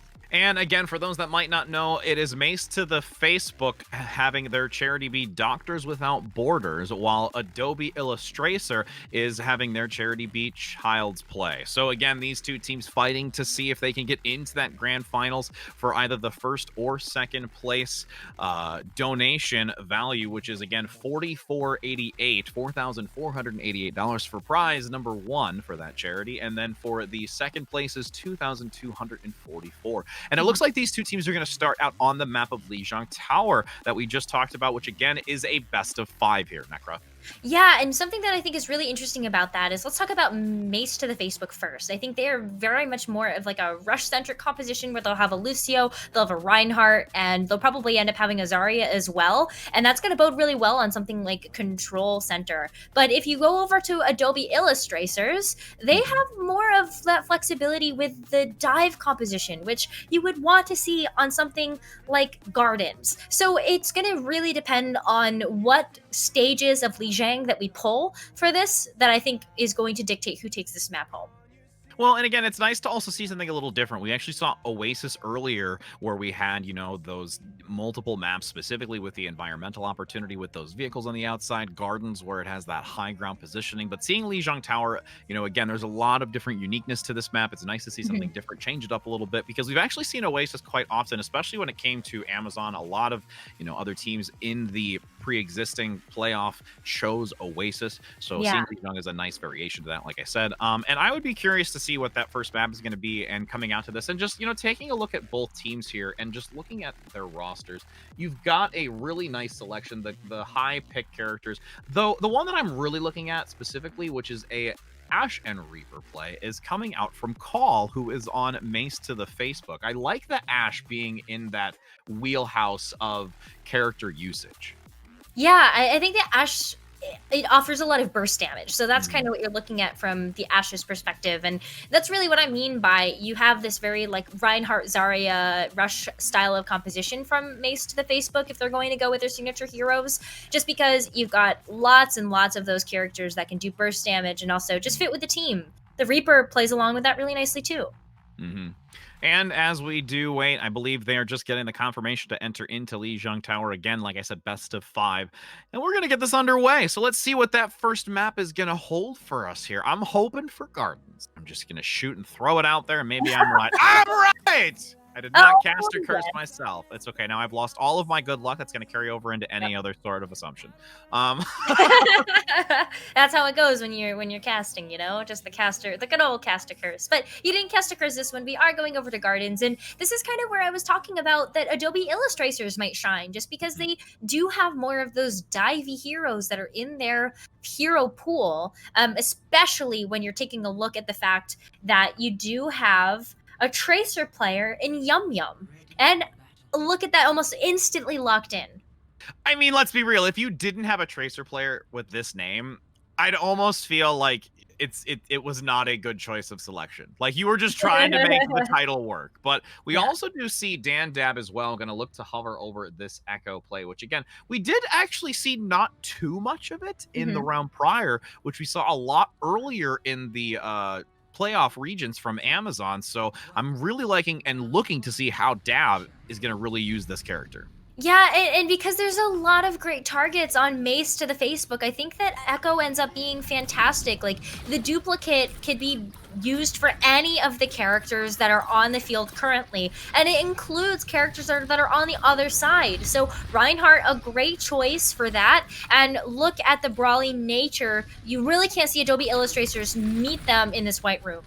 Yeah, I mean, honestly, Mace to the Face just really soaking a lot of damage at the moment. You have respect here as Illustrators are going to manage to take this point first, but there is some contestability coming through. You've got Sev 1 on the front with that Reinhardt trying to lead into this as that May Cryo Freeze is going to have to be forced out. Now slightly a sitting duck since the wall is not there. Great coverage from the supports. Menon along with Calvia getting a great coverage with the Coalescence to lead in onto this. And these ultimates are now starting to stack up for Mace to the Facebook to try and compete. And already one down, Snowy Ice out of this fight and solely relying on Jakey Jake.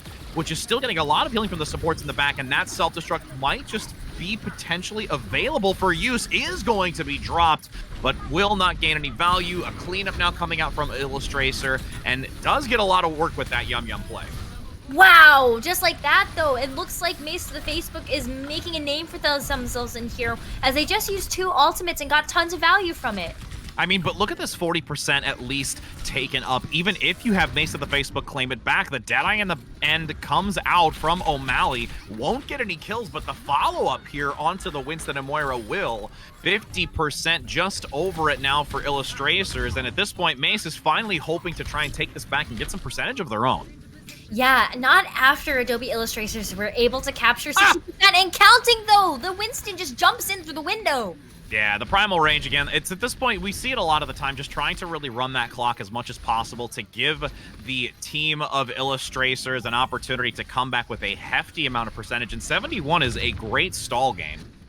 Yeah, it is going to be great for Adobe Illustrators. It means that, though, if they're able to come back onto the point and take it, then Mace to the Facebook still has an opportunity to recontest and try to take the point back from their grasp. But as it stands right now, it's Mace to the Facebook that has control of this point, and even after all the ultimates that they were able to use, during that stalled out fight, they are able to get almost an entire slate of 6 ultimates online, so they got their pick of the litter of what they want to use for this next one. And the dive comes through. Here's the grab to try and counter from Mace to the Facebook. You've got O'Malley in the back looking for a combination for a pick with the Deadeye, but does not get any value. Call on the front still trying to give some decent harass, which manages to take down Chocolate. No longer having the supports alive for Adobe makes this extremely difficult for them to stick around in this fight, as Mace to the Facebook is still continuing to show dominance on this point and just about to surpass 50% of their own. I think it's really difficult for Adobe Illustrators to come in, because not only does it require some setup for this dive to function, but also what's a good dive target? And yes, O'Malley is there, but O'Malley on this McCree has a little bit of mobility that they can use with their ability to roll away from whatever ends up diving in, and you have to use cooldowns to engage. Now again, that dive comes through. You've got that quick opportunity of the Blizzard to slow down the dive. The Earth Shatter comes out as well from Mace to hopefully get an opportunity of turning this, but that duplication from the Echo play is really starting to hold ground. That aggressive frontline nature allows you to have not only 2 dive tanks, but the reinforcement of the Ryan to clean up by Dandab. And this is a switchback, and now you see Mace to the face have to just rush back. You saw that too with the duplicate and the Reinhardt. You get a chance to charge your ultimate so much faster, so 2 swings of the hammer, and then you had a smackdown coming in from that duplicated Reinhardt. And Adobe Illustrators still have ways to hold on to this point, looking at the explosive damage coming in from the Pulse Bomb as well as the Diva Bomb, so watch out for Yum Yum walking into this white room.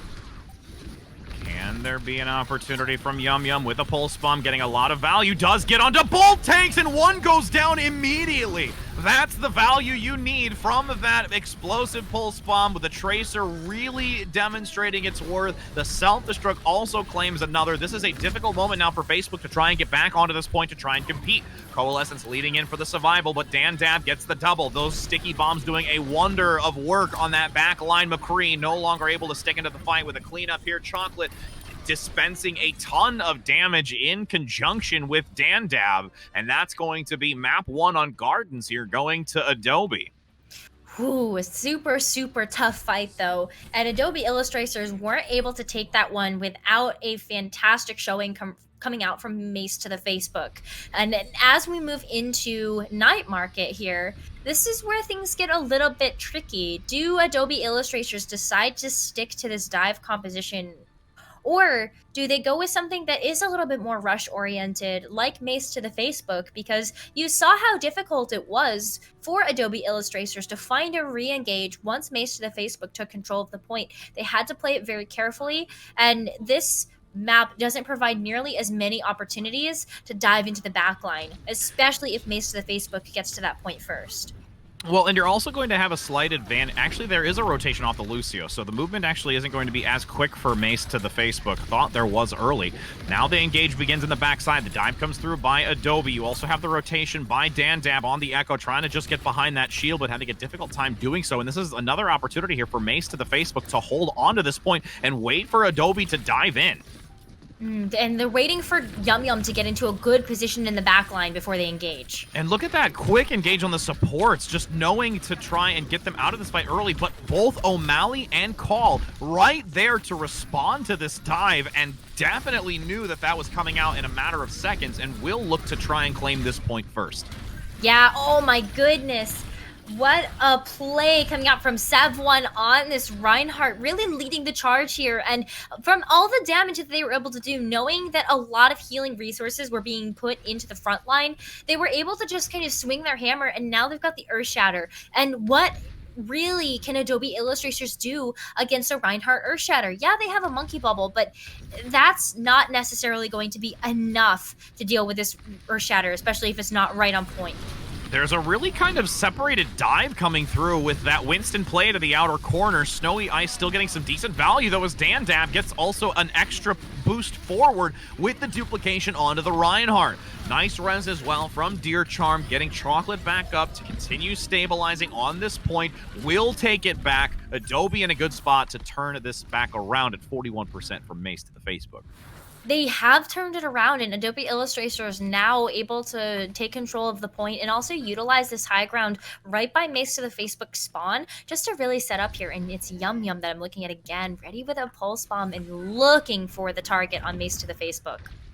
Patient play, going to move through that side room as the pulse bomb will look to get some value on the supports. Does stick the Mercy, taking her out of the fight early, and now the dive comes through. Snowy Ice up front, taking down O'Malley, and at this point it forces out the Coalescence from Facebook. Menon having to flee. Call gets picked off as well, and what a great start to a fight with that Yum Yum pulse play.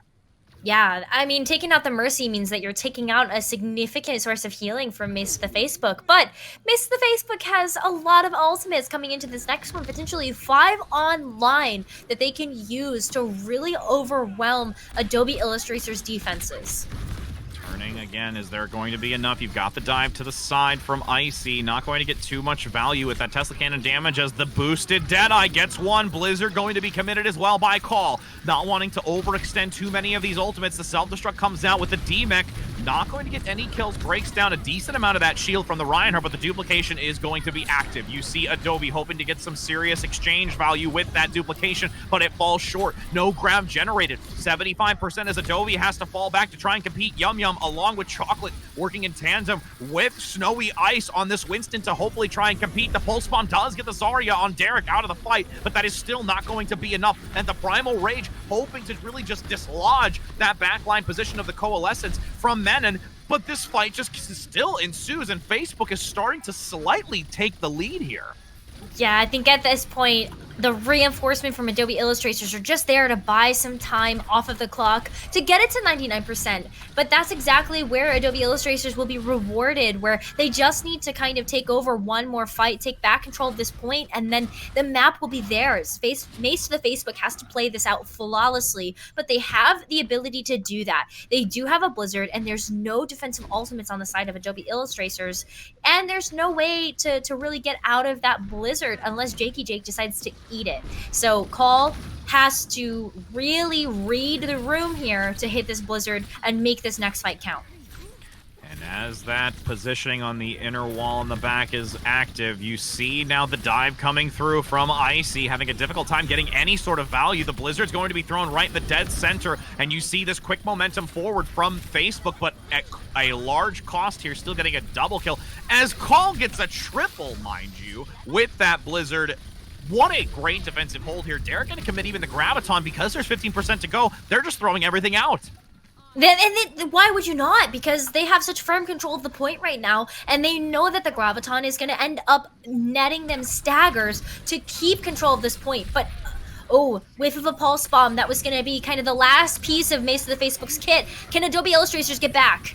Wow, and they are going to get back onto it, and the fact that it's going to be a duplication of the Mercy is really trying to influence the amount of outbound healing, especially if the Valkyrie can come up twice, one for boosting damage and the other for boosting healing. Coalescence trying to contest with Manon on this point with a 99-99 overtime. Numbers advantage at the present time for Adobe to try and switch it back. The picks come through as Janky Jank and Snow Ice on the front with that dive composition cleans up the back, but Dan Dab on those sticky mines doing some serious explosive damage, and Lucio hoping to at least round the corner from Facebook to buy a few seconds worth of time with the Wrecking Ball joining as well. Wrecking Ball going in just to be able to proc the overtime, but can't get back in. Ooh, just gonna fall short. Adobe Illustrator manages to come back in the end of this, and a lot of the time we see the duplication from Echo onto the tank, onto the DPS, but the support right there was absolutely critical. Yeah, but I think that Subwood deserves this play of the game. Like, the Reinhardt play that came out here was really heads up, and I think as well, it really gave Mace the Facebook a leg in this game. And as we move forward into the remaining map types, I think that Reinhardt play, and especially that aggressive style, is going to lend itself really, really well. Definitely, I highly agree. And now that we're moving away from the control map, which again we say is a unique beast in and of itself, we're going to be hopping in, for those that may not know, a hybrid map which has a selection of Kings Row, Hollywood, and Blizzard World. Any others again that are there. So we have already seen Kings Row. It's such a typical pick, and as we look at the chat between the two teams, O'Malley says Kings with an exclamation point. Oh yeah. Are we really surprised? No, of course not. Of course not. Especially when you have really fantastic Reinhardt play from Mace the Facebook. How would you not try to give that as much support as possible by picking a map that really supports Reinhardt play?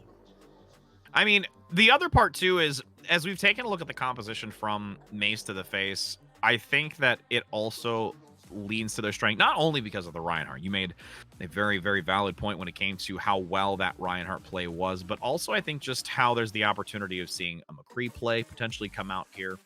We also do have, you know, those other, actually there's going to be a side swap as well. Just noticed that here, so we will be aware of that going into this next match for Kings Row.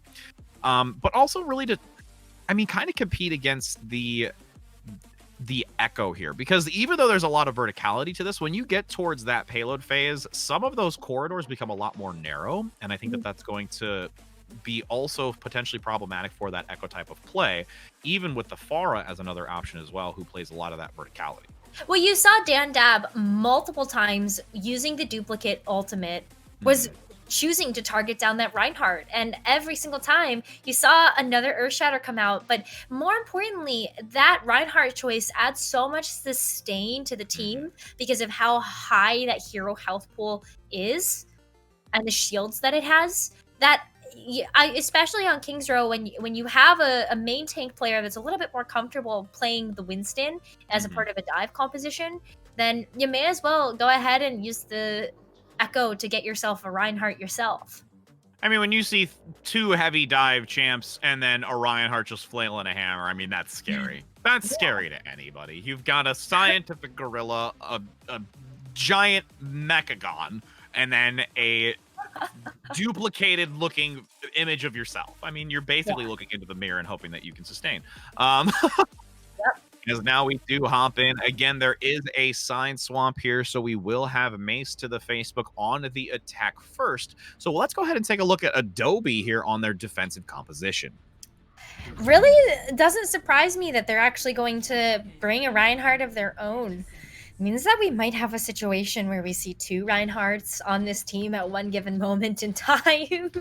But I actually really like as well that Chocolates and Deer Charm are on the Ana and the Mercy respectively, because not only do I feel like the Mercy actually ends up giving you so much sustain in some of these fights, but also on the defense specifically, you have the ability to really help out your Echo, and you also have the ability to get the res. So if somebody does get a quick pick onto your team, given how far away the respawns are, then you have the res to just kind of mitigate that travel time.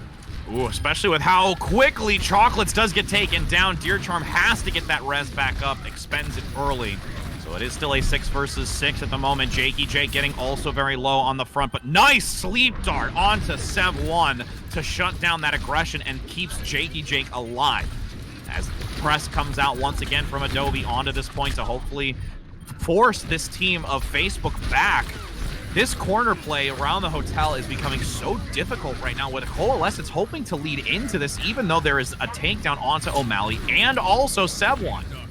Well, I think this is the point where Mace to the Facebook has to back up just a little bit and give some respect and room to the Adobe Illustrators defense, but I don't think Jakey Jake wants to let them get away. No, that Earth Shatter comes out on a solo character to just reassure that they have exerted dominance in that doorway. Cleanup is well done. And now look at the ultimate economy for Illustrators. Adobe Illustrators has done so much damage, and a lot of that is because they've been able to keep alive by chocolates on this high ground. This Ana play has been magnificent, and there were so many moments where Jakey Jake almost went down, but they still have their front line strong. And now the grab comes through, trying to keep all of Facebook clustered together as the Nano Jakey Jake comes out with the second. Ryan looking for some damage. Triple kill in total, cleaning house again, and I gotta say, Adobe Illustrators really feel confident on this map. Yes, they really, really do. I mean, look at how handedly they've been able to keep Mace to the Facebook at bay, but Mace to the Facebook is not out of this yet. They still have 2 minutes on the clock, and they have a really powerful ultimate combination that they can use once Call gets this Death Blossom online. Jakey Jake still managing on the front. The Death Blossom nowhere near for the time being, so Derek's just going to use that early. Is there in a follow-up? 1-1 exchange as an Earth Shatter comes out by Seb1, taking down a huge amount of that frontline health value with the Reaper play. Bionade hoping to at least try and slow the momentum, but it's not going to be enough here. Adobe will be dislodged from this defensive position and allow FaZe to finally get some presence on this point.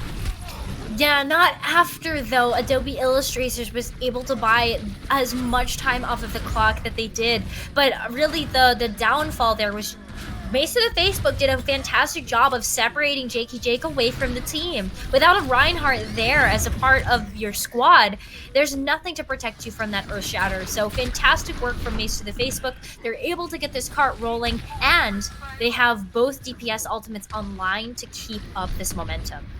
Yeah, I mean, the fact that they've got both of the DPS ultimates is going to really lead into turning this corner around the bookshop, specifically with that Death Blossom if an opportunity comes to get onto that high ground to maybe compete, as long as Yum Yum doesn't get the advantage first. Yeah, Yum Yum is there and waiting, especially with that flashbang to ensure that that Death Blossom doesn't find any value. Now the High Noon leads into this, trying to rotate around the payload. Shatter going to come out, but a quad kill by O'Malley! Just around the bookstore, as we said, didn't need a high ground, just needed an opening to use it, and will gain a huge value from it. Yeah, no high ground, just if everybody's on the ground, go ahead and press your Q and just let it rip. Oh my goodness, O'Malley! What a play. I am speechless. What a play. That was fantastic work by Mace to the Facebook, and they still have ways to keep this going. Call is ready on the high ground for this Death Blossom in the back. Shatter going to try and respond, though, if the Death Blossom does come out, knocking down 2. The grab is going to be committed for the Death Blossom, getting some serious value once again, only getting a takedown on 1 with men and giving some assistance. And this is now a dominating press forward from Mace to the Facebook after that Deadeye. Yeah, but this is where I think the going gets really tough for Adobe Illustrators. They don't really have the same type of composition that Mace to the Facebook does, where this is pure rush. The way that Mace to the Facebook plays this is by just going hard into the front line of Adobe Illustrators as a whole unit. And you have Seb1 trying to lead into that, but Jakey Jake gets that nano boost on the front to try and counter. Great sound barrier to try and compete against it as the High Noon comes out in the back by Yum Yum. Is there any value? Does get 1. At least it is a support to try and slow the healing output here for Facebook. And that, at this point, is just a great time to regroup. Got 3 minutes. Let's take a fall back. Gonna take a fall back, and now Adobe Illustrators, they have the defensive advantage with being able to keep this payload from moving forward, and they have the straightaway. So as Mace to the Facebook moves in, they're gonna be taking a lot of damage, but another grab! Oh, gonna lead into it. Bull Tank's gonna be bottled up here. Nice reposition with the pin to pull Jakey Jake into the back line as Deer Charm forces out the res, hoping to keep some kind of reinforcements up front with the Zarya, but at the same cost loses their own life, and the duplication doesn't get any value from Dan. No, and now Adobe Illustrators have one more chance to be able to defend this payload, and they're staggered at the moment. Look at how confident Call is right now on this Reaper. just really just keeping distance, and at this point now able to regroup with the rest of the team as this payload reaches the completion point. O'Malley almost towards the Deadeye, along with the Death Blossom as well from Call, but the Nano Boost comes out first by Jakey Jake to see if that Reinhardt can get value. The Earth Shatter comes out just behind the shield, but there is not enough damage to... Actually, there is enough damage. My goodness, that quickly changed. The Deadeye from Yum Yum shuts down one in addition, and now a minute and 45 seconds remains here for Facebook to complete this Furnace round. That was such an expensive fight for Adobe Illustrators, though, just because it was kind of that last push that Mace to the Facebook needed to make. Adobe Illustrators hit every single Q that they had in their arsenal in order to keep them at bay. Now, there's no defensive ultimate to be able to stop this potential Death Blossom and another O'Malley Deadeye. Oh, O'Malley trying to quickly move. You've got that Lucio movement speed to get around it. Jakey Jake does go down, but an even exchange. Both Ryans out of the fight, and at this point, Facebook has found some value, turning the corner. O'Malley giving some reinforcements here, as both Chocolate and Dandab have a lot riding on their shoulders to try and compete and can't manage to do so. That will be a completion. Chocolate not able to touch it in time, and will get melted if anywhere near it. Did you see how highlighter charged Derek was for basically the entire map? Did you notice how many Graviton Surges came online by that hero, by that player? It was spectacular. And not only that, the way that Derek was playing with those bubbles to keep their front line alive with Sev 1 on the Reinhardt, and as well as kind of protecting their teammates when they were ulting, they were using those bubbles very selflessly to really make sure that the team was able to get the job done. So well done by Mace to the Facebook. They had some trouble on that very first point, but a lot of teams do, especially when you're facing against a team of Adobe Illustrators that really had that kind of long range damage to deal with a team that wants to be up close and personal. And with these 30 seconds, you can already see now for Facebook on the defense here, keeping O'Malley on the McCree, and actually it's going to be Call sticking to the Reaper as well. The Reaper didn't, I think, get as much value with the Death Blossom. I mean, there has even been some discussions showing that the Graviton Death Blossom actually is a DPS loss as a whole in some respects that we've seen some in history. So it's still going to get a lot of value, though, just chunking down those front line tanks. Really, what the Death Blossom is for in those situations is not necessarily to pick up kills, but it's just to try to do damage where the rest of your team can kind of pick up the pieces at the end. So Call still played those Death Blossoms really well, but you're right that overall using Death Blossom is just an overall DPS loss. Not even using it with the Graviton, but just using the ultimate in general. And now with this high ground position easily claimed by Adobe, I like this dive composition with Yum Yum again on this Tracer, looking to see if there's an opportunity to exploit those supports in the back line. Little bit of a scattered play here, but you see the over-aggression by Call being taken out quickly in the back line, but still actually finds Deer Charm. Cannot give enough coverage to that backline assistance, and Yum Yum hoping to do as best as they can to take down O'Malley. Manages to do so in 3 minutes and 15. This Winston on the point, getting a lot of damage with the Tesla cannon, but still unfortunately being counteracted and shut down by Call on this Reaper, which is basically a flat-out counterplay, but despite that, you still have a lot of dominance with this Dandab and Yum Yum play. It's not even just Dandab and Yum Yum, though, that are kind of cleaning up kills, but also Chocolates on this Ana with those Bionades is mitigating all of the healing right now. Wow, huge aggression going to go through this doorway. You see Facebook wants to engage this. The grab comes through. But Deadeye, triple kill. You have Dandab saying, all right, I see you, O'Malley. I'm going to do a little bit of some cowboy action of my own to take this point and transition into payload phase. Oh, to play Echo, you have to have such a high-level understanding of every single hero that is available in the game of Overwatch. But not only that, but what their roles are. And Dandab has continuously made some really heads-up choices for what to duplicate and what to kind of use in the situation. So I like that now Adobe Illustrators can get a little aggressive and do some scouting here, but they're gonna have to watch out for this sound barrier and this Earth Shatter. Still no real good way to counter the Earth Shatter. And hopefully there is not going to be too many knockdown from the Earth Shatter trying to peek this corner. Yum Yum in the back looking for a chance to get some damage on the supports as the Shatter comes out. Does only get 2 in the back, both supports, but it's going to be enough. Self-destruct try and countering that Reinhardt play in the back, but it's not going to be enough. No, not going to be enough. And I think this is where you really see the difference between this rush comp from Mace to the Facebook and then this dive comp from Adobe Illustrators. And I think that this is where you really need to make some swaps. And I'm really glad to see that the Adobe Illustrators are doing just that. They're going to actually switch up completely here. Snowy Ice was playing the Winston and is now going to be playing the Zarya, where Jakey Jake's taking the main tank role. We'll see how valuable that changeup can be with these 3.5 minutes still to go, trying to rotate around the bookstore as you've got Coalescence to counter. O'Malley again on the high ground, does get the double. Bionated almost taken down, but he still gets a triple amongst it all. Yeah, it's the triple. Oh my goodness. I mean, the high ground, who do you have to really contest that except for Dandab on the Echo?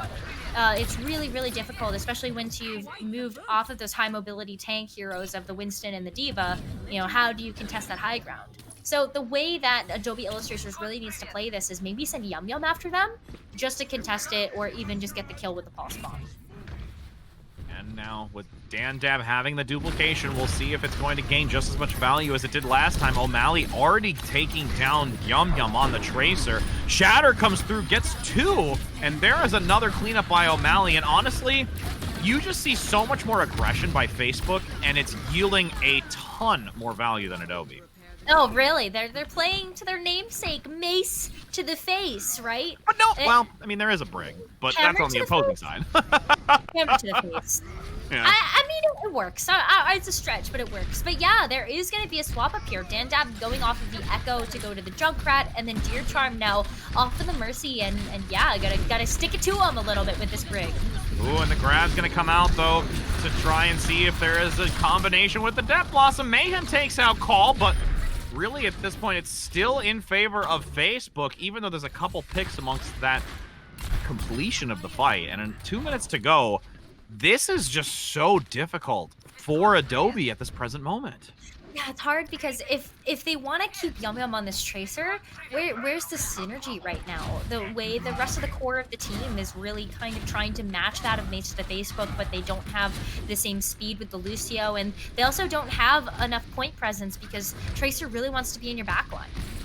And Yum Yum, you can see in the back once again trying to attempt as the Coalescence becomes active. Grab is there, but no Pulse Bomb to join in, which would have been a great synergistic play, but falls short.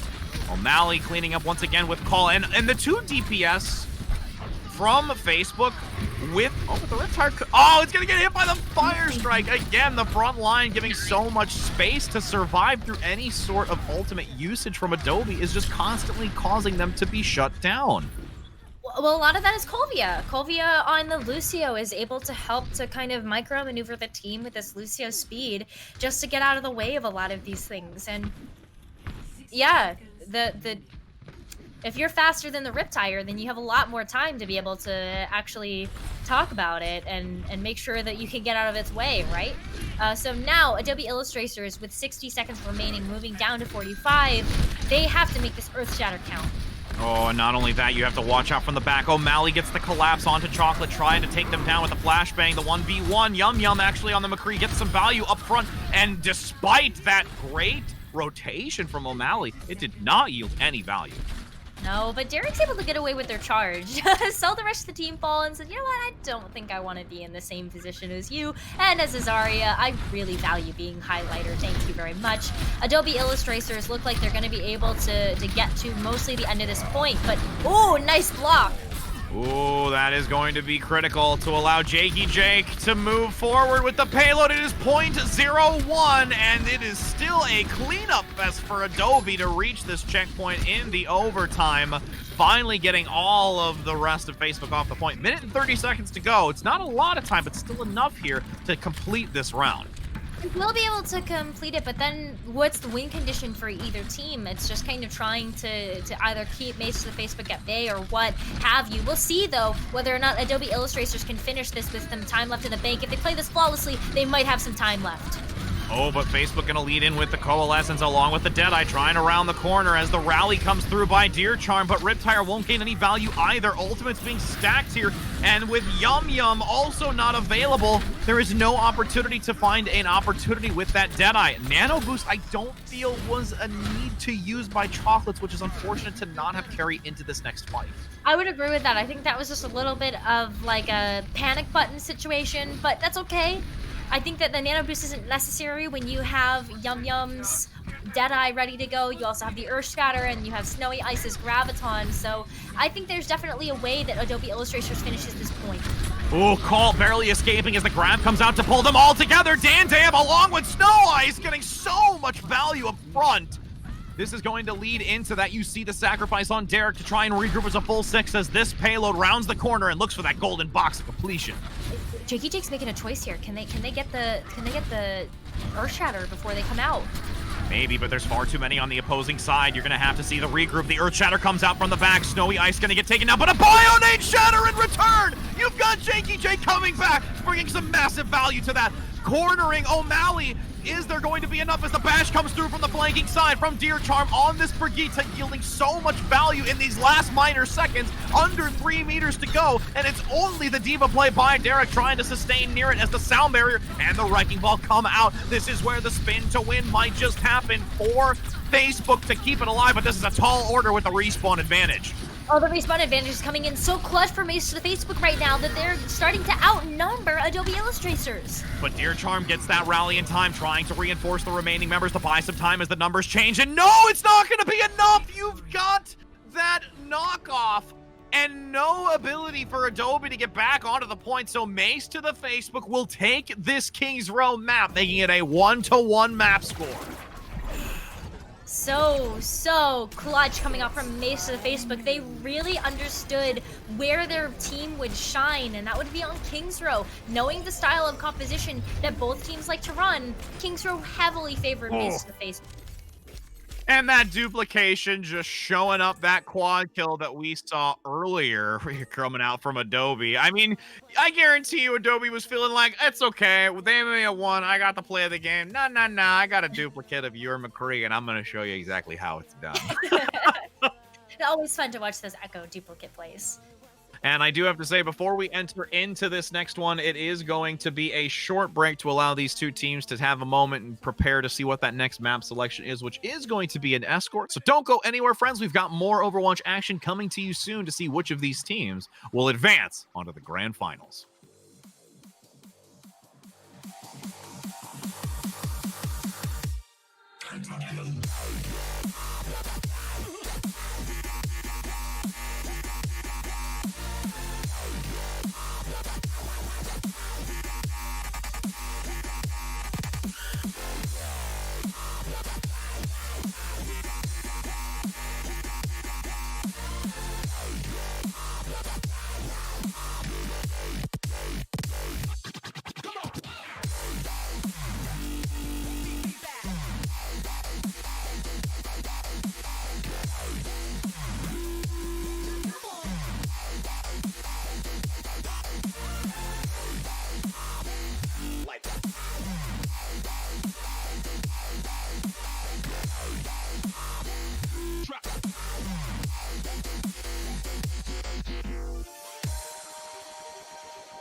So I said, no, it was supposed to be my pentakill. Why did you do that to me?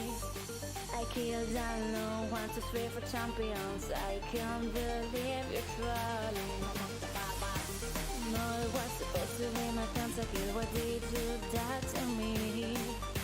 I killed alone, 1, 2, 3 for champions. I can't believe you're falling.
What does perfect even mean?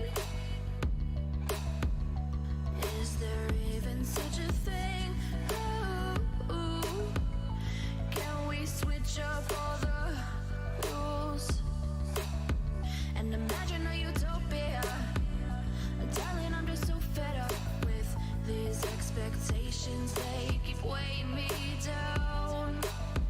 My heart is begging me to get the hell out of my head. I'm gonna live inside the upside down for a minute and pretend, honey, I'm a perfect 10. Whoa, whoa, honey, I'm a perfect 10. Whoa, whoa, and if I say it enough, it gets ingrained in my head, and I start to see, honey, I'm a perfect 10.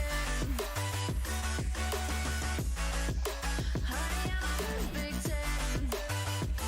Whoa, honey, I'm a perfect 10. Honey, I'm a, yeah. Yeah, I've discussed it with myself, and I'm disgusted with the way we're told to have a certain face, a certain weight, because we aren't pixels on a screen. No, we're human, we breathe. Every single thing we see curated, it's overrated. These expectations, they keep weighing me down. My heart is begging me to get the hell out of my head. I'm gonna live inside the upside down for a minute and pretend, honey, I'm a perfect 10. Whoa, honey, I'm a perfect 10. Whoa, and if I say it enough, it gets ingrained in my head, and I start to think, honey, I'm a perfect 10. Honey, I'm a perfect 10. Whoa, honey, I'm a perfect 10. Honey, I'm a, yeah.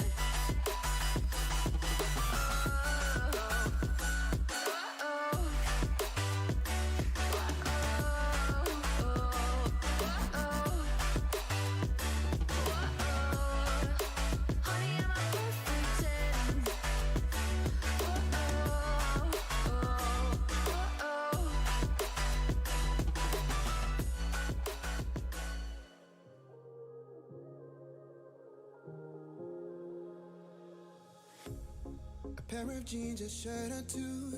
We didn't pack as if we weren't going back. It doesn't matter if it's true.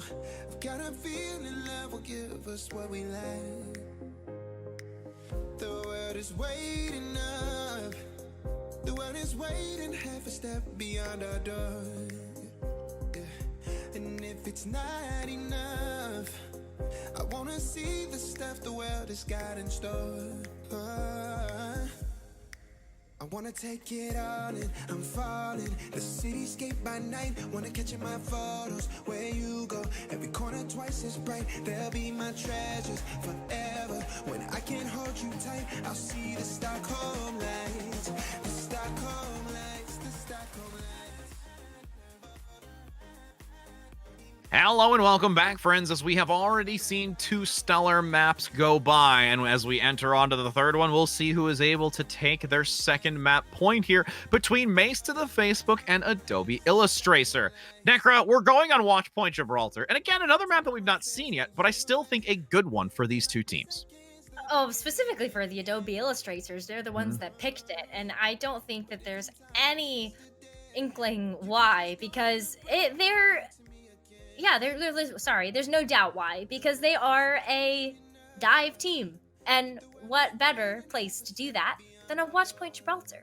Yeah, I mean, that first point is such a great multi-high leveled like positional advancement for dive and jumping in on the enemy. I mean, you've got that first bridgeway, there's the second position just underneath the car wash towards the catwalk that's on the completion of the first one, and just throughout the map entirely. So it's really exciting to see this map. And again, it's something different than what we typically see in the mainstream selection of these map pools. And so far, we're going to have Adobe on the attacking side first, though, with Mace to the face on the defense. And I'm really curious to see if we're going to see anything outside of the usual for their composition.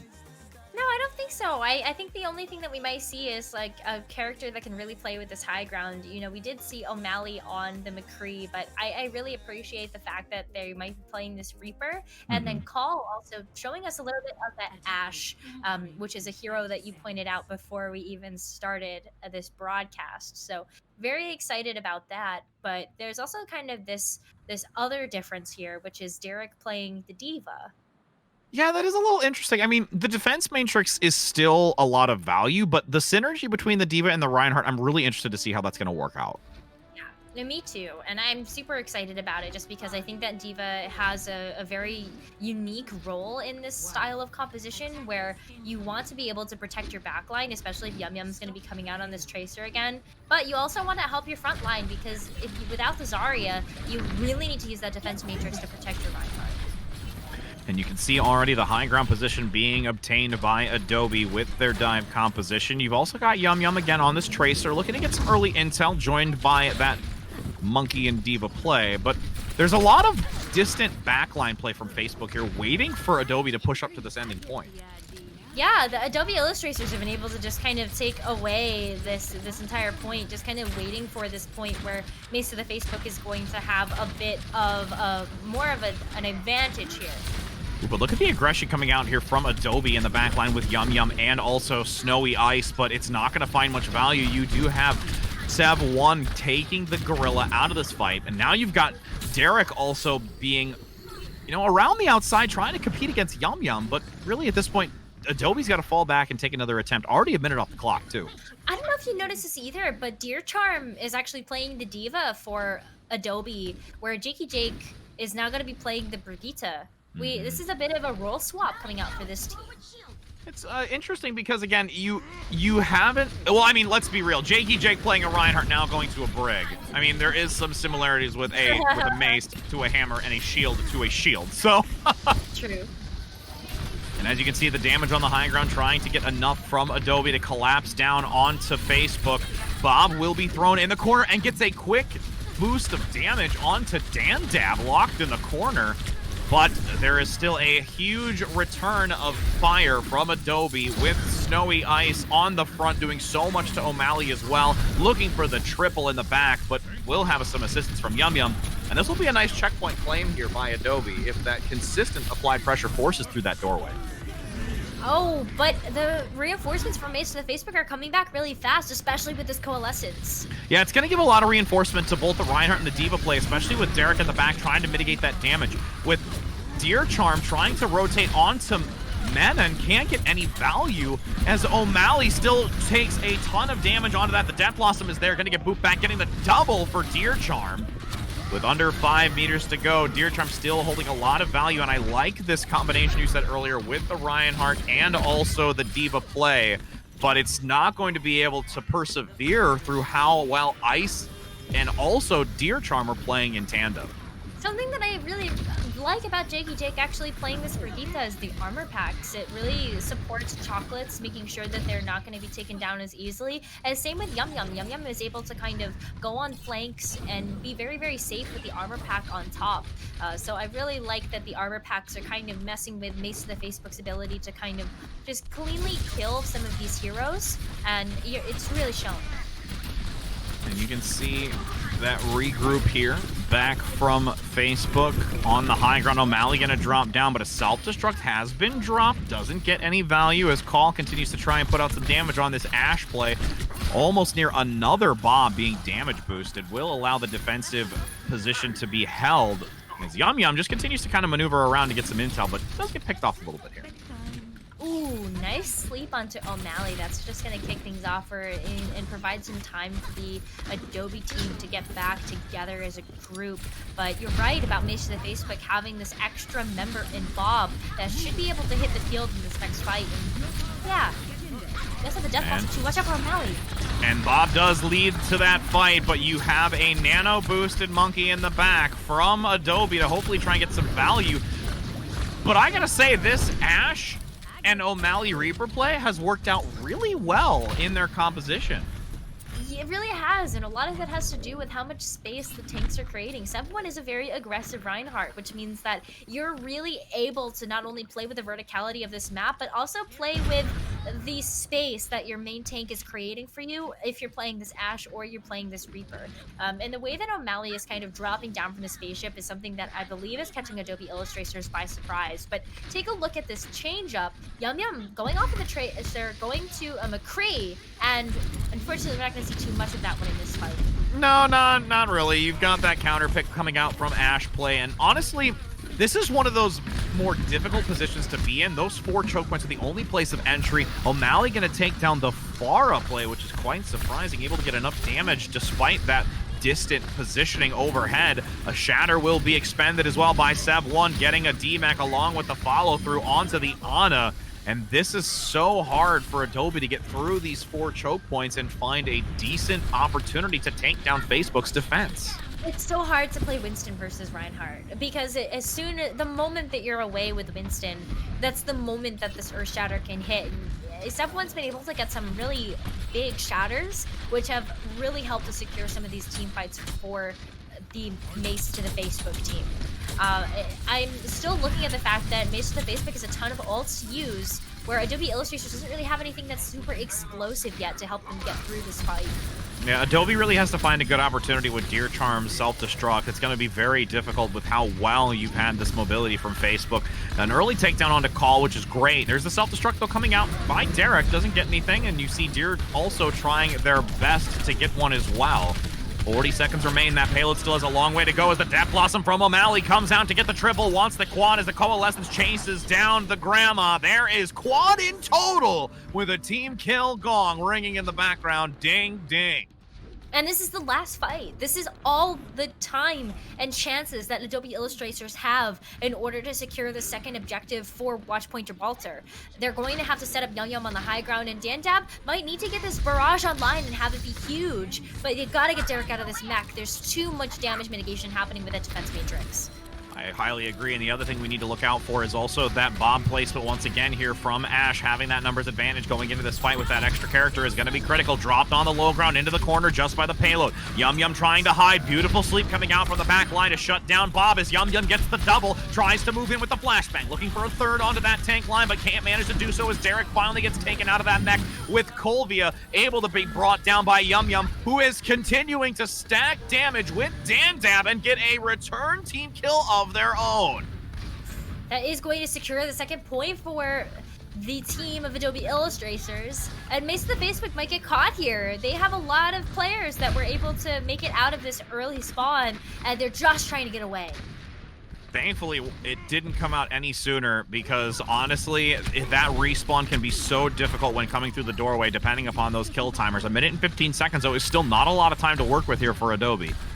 No, you gotta play this kind of flawlessly if you are the Adobe Illustrators, but this Diva Bomb could be huge. Able to create some space for Yum Yum to pop off, but also just maybe secure some kills if thrown in the right direction. Ooh, but Sav on the front gets 2. Self-destruct trying to be tossed into the back. Will be shielded, though, by Sav. Once again, rotating very quickly to compete. Self-destruct out by Adobe. Will get 1. Is going to actually correction. Be a quick res to bring O'Malley back up. So a back and forth engage as this payload reaches a difficult position, 35 seconds to go, and you have to have Adobe regroup for one last compete. But if Mace continues to aggress forward, this is going to spell disaster for Adobe's final push. I'm looking at the Nano Boost from Chocolates being a kind of a key ultimate for this next fight. Do you use it for the Deadeye, or do you use it for the Barrage? There's some really good targets for it. You can also use it to try to get this Primal Rage online. So many different ways. Coalescence going to lead in from the defensive side. Does get halted by that sleep dart. with a high noon hoping to find some value. Turned in the corner, Yum Yum uncontested. The shield and all members of Facebook will hide in the back. No value from it. D-Mac comes out, Sav on the front side with this Reinhardt getting a shatter as well into Chocolate. Bob going to be placed as well, picking off one, taking care of Dandab on the high ground. The Primal Raged Monkey, the only thing remaining, is instantly going to be brought down as the team kill happens once again, with Facebook not allowing Adobe completing this map of Watch Point Gibraltar. This is still a far way for the payload to move, though, so I'm definitely commending Adobe Illustrators for their efforts on this very first round of Gibraltar. But now that the sides are swapped, can Adobe Illustrators utilize the dive on the defense in order to keep Mace to the Facebook from getting to that golden rectangle of victory? It's still, like you said, it's a tall order. It is definitely a tall order to get that far, but at the same time, it's something that can be done here. And with, again, now Adobe being on the defensive side, I would not be surprised again to see that Winston and Diva play. Deer Charm switching out with Jakey Jake has held a lot of ground and some really great Brigitte play, but as we take a look, Jakey Jake now going to rotate onto this Baptiste, and I would not be surprised to see some great usage of the Immortality Field as well out of that character. I was gonna say that one of the biggest reasons why you choose a Baptiste is because you expect to have, it's like, this is something that I've noticed about Adobe Illustrators. They don't really seem comfortable playing a Lucio, and they don't really seem comfortable playing anything that really gives them a defensive ultimate. So that's kind of what I am kind of looking at in terms of a way to counteract that, is that Immortality Field that can be used, but you got to use it sparingly. You got to make sure that you're using it for the right moments. That can be really tricky to do, especially when you have a lot of great targets to use the Immortality Field for coming out from Mace to the Facebook.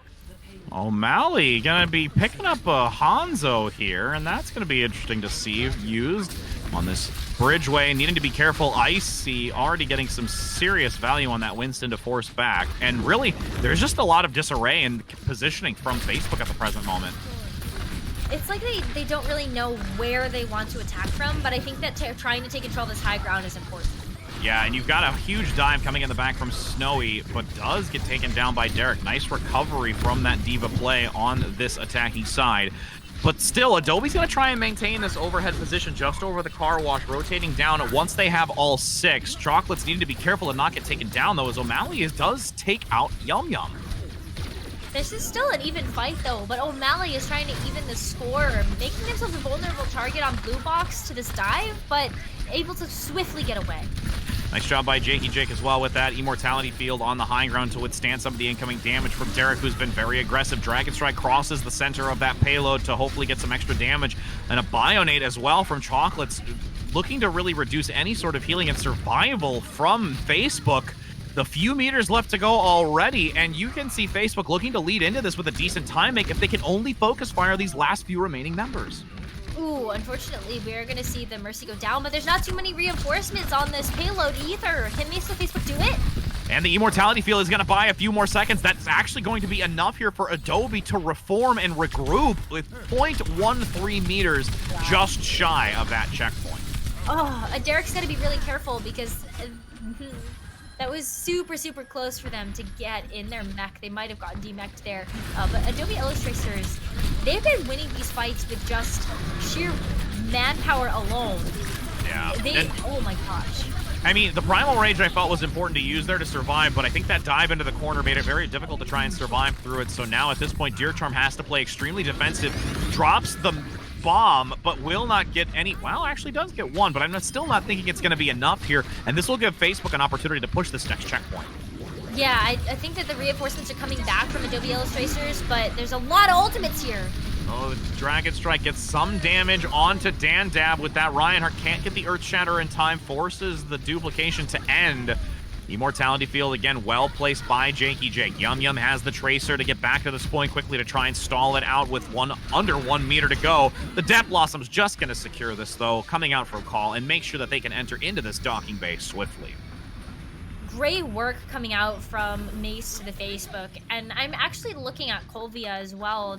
She's a fantastic Mercy player, and I think that something that I think that a lot of people kind of discount is like how difficult it is actually to play this hero and play it really well. You have to kind of balance between doing damage boosting and then also making sure that you're able to kind of mitigate all of the resource management that Menon has to do on the Moira, so it's very difficult. Chaos entering into this fight. Immortality Field thrown ahead by Jakey Jake to try and give some coverage as that Earthshatter comes out once again by Sev, knocking down 2, and a just dominant aggressive play by Facebook, really not allowing Adobe to gain any sort of foothold here. It's been tough. I think that a lot of it has to do with just the sheer aggression, the sheer force that Mace to the Facebook has been coming out with, really living up to their name. And they're also going to get these staggers as well. This is going to be tough for Adobe Illustrators to come back with, especially given that Mace to the Facebook's coming in with another Diva Bomb for this straight away, and they're going to have the Coalescence to boot too. The architecture of the map just really suits those two ultimates. Yeah, Derek has an opportunity to get a lot of value here, especially since there's not too much to cover around that catwalk. Has to maintain this high ground for Adobe. You've got Snowy getting quickly engaged on as the nano boost comes out to hopefully get that primal rage for the next fight. There's the self-destruct, as we said, from Derek in the back. Doesn't manage to get anybody. Quick response from Adobe to survive as Deertron tries to get some return value of their own. Nice cleanup here coming out from Adobe as they dive in the back line. Yum Yum getting some serious damage as Derek has to fall and retreat. 3 minutes and 30 seconds, a hefty amount of time still to work with by Facebook. Adobe's making it really difficult for Facebook though, and this is something you've got to commend them for. Yes, there's a hefty time bank, but Adobe Illustrators have been executing a lot of patience with the ultimates that they use, so they have a lot of tools in their kit to continue to keep Mace to the Facebook at bay. I also really love the positioning coming out from Deertron with Snowy Ice on the Diva and the Winston respectively, because they can just kind of drop down onto the enemy team, don't have to use cooldowns to engage. We'll see if that drop down is going to be helpful. Amplification Matrix a little bit not positioned, I think, in the best manner, so they're going to try and use it as best as they can, with Yum Yum leading with the Deadeye, able to take down Call. A reset most likely comes out with that shield getting so low. Primal Rage finding a follow-up, and that is going to be another attempt coming shortly from Facebook. Still with 2.5 minutes left on the clock, and now this is where the ultimate economy really starts to shift in favor of Mace to the Facebook. They've been patient with their ults as well, and now they will have that Coalescence again. They have Kolvia's Valkyrie, which has been super impactful in a lot of these fights, and you also have this Dragon Strike. Now, Dragon Strike, not necessarily used to get value by itself, but might force Adobe Illustrators into a position that makes it very difficult for them to find the engage. And you have the Valkyrie Force, like you said earlier, Dragon Strike in conjunction, trying to divide and conquer. Does get one in the midst of it all, doesn't matter. Jakey Jake goes down. No Immortality Field for this team as the Coalescence tries to fuel even more aggression. Primal Rage trying to be generated with Snowy Ice in the back from Chocolates, even though Chocolates does go down. At this point, it's going to be extremely difficult for the respawn to come out by Adobe to compete. There is so much aggression and dominance by Facebook. This could just be a completion, and it will be, where Facebook now takes this second map point, entering into a match point. Ooh, this is getting spicy, Rich. Are we going to see a fourth, potentially fifth map here? It's still Adobe Illustrator's pick from map, and they might pick something that favors them even more so on this next one. I mean, they're going to have to hope for it. That boop actually was really helpful for that Deadeye, by the way. I mean, my goodness, nobody thought that trajectory was going to happen, but it sure as heck did. As you see a lot of blue cards coming back up, so much, 30% damage done by O'Malley on this Hanzo. Kind of like the unsung hero right there for DPS outside of the supports, which of course we could say already having almost 40% activity in these fights. And it looks like it's actually going to be a assault map coming up next. And with it being assault, I feel between the two of these teams, this is still somewhat favoring Facebook. It just depends on the map type and the map architecture, because again, there's some really big differences in the play style of both of these teams, where Adobe Illustrators is very, very divey, and Mace to the Facebook is very Reinhardt-centric. And those two, when they clash together, don't always seem to mix very well. They're like oil and water, and usually one of those is going to come out on top. And then especially when you put it on top of a stove and there's a lot of fire and then it pops and crackles, and that's basically what we're going to see in the grand scale of things. I mean, let's be honest. I mean, everybody knows that feel when you got that lovely hot pan with oil and you sprinkle some water in to see if it's hot enough and you're just like, oh, it hurts! Yeah, But, absolutely. I mean, it looks like we are actually going to have Hanamura here selected. So this one is an interesting one. I think of the three that were listed, Hanamura, Volskaya, and Horizon. We've already seen Volskaya earlier, so we get some variation with Hanamura. And this is still a very good Mei map. And I think we could see that coming out once again here. I don't know though, because I feel like a lot of these teams have wanted to play more of like the long range DPS, and I think that that's something that you also have to respect. That Hanamura is also very good for that, especially if you get to the second point. Yes. Have somebody to sit up on the high ground and they're untouchable. And especially if you're trying to keep on the ground game, I think this is where Adobe Illustrators is really trying to show us what they've got. Where I think Hanamura is a much better dive centric map. Than any of the other map choices that we have for 2CP. Indeed, and as we are getting that confirmation from both teams entering into this fight, again, for those that might just be tuning in a little bit later, we are happy to have you here again for the Corporate Esports Association. This is the 2020 Spring Playoffs, as we will have all of these teams with their respective charities donating the first, second, third prize values to their charities of choice. The two that we have right now, Mace to the Facebook, Doctors Without Borders, along with Adobe Illustrators for Child's Play. Again, these two teams are looking to enter into that grand finals to see if they can give that lovely $4,488 to their amazing, amazing charities. And for those that are also probably curious as well, since we've got a moment while we're waiting on these two teams to get final confirmation of connectivity, the organization in and of itself has done so much. It has 7 game titles that it organizes over 182 corporations to be involved in this, and totaled over $33,000 to charity. So it's something that is a great opportunity, you know, for all of these corporate environments to have an alternative source to not playing just softball or normal physical sports. So we've got esports now rotating in, and if you'd like to find out more information for yourself, you can always look in the lower section or search as well, Corporate Esports Association. As now we finally get a chance to hop in here, and it will be Adobe Illustrators on the attack first, as we do have Mace to the face on defense. And you know what? I eat my words, because there is in fact a Mei on this team, but it really complements Mace to the Facebook style. When I was thinking about it from like the perspective of who's going to have the Mei, I definitely was thinking that Adobe Illustrators wasn't going to try to go for that style of composition, just because we do like to see them play the Tracer and all of those more kind of high mobility heroes. But for Mace to the Facebook, the Mei makes perfect sense, especially on this first point where this wall, if anybody moves through, is going to be able to just kind of disrupt their ability to heal. Chocolates and Jakey Jake are pretty slow, whereas there is quite a lot of mobility coming in from Snowy Ice and Deer Charm. So if they can catch any of them off guard, then that's going to help.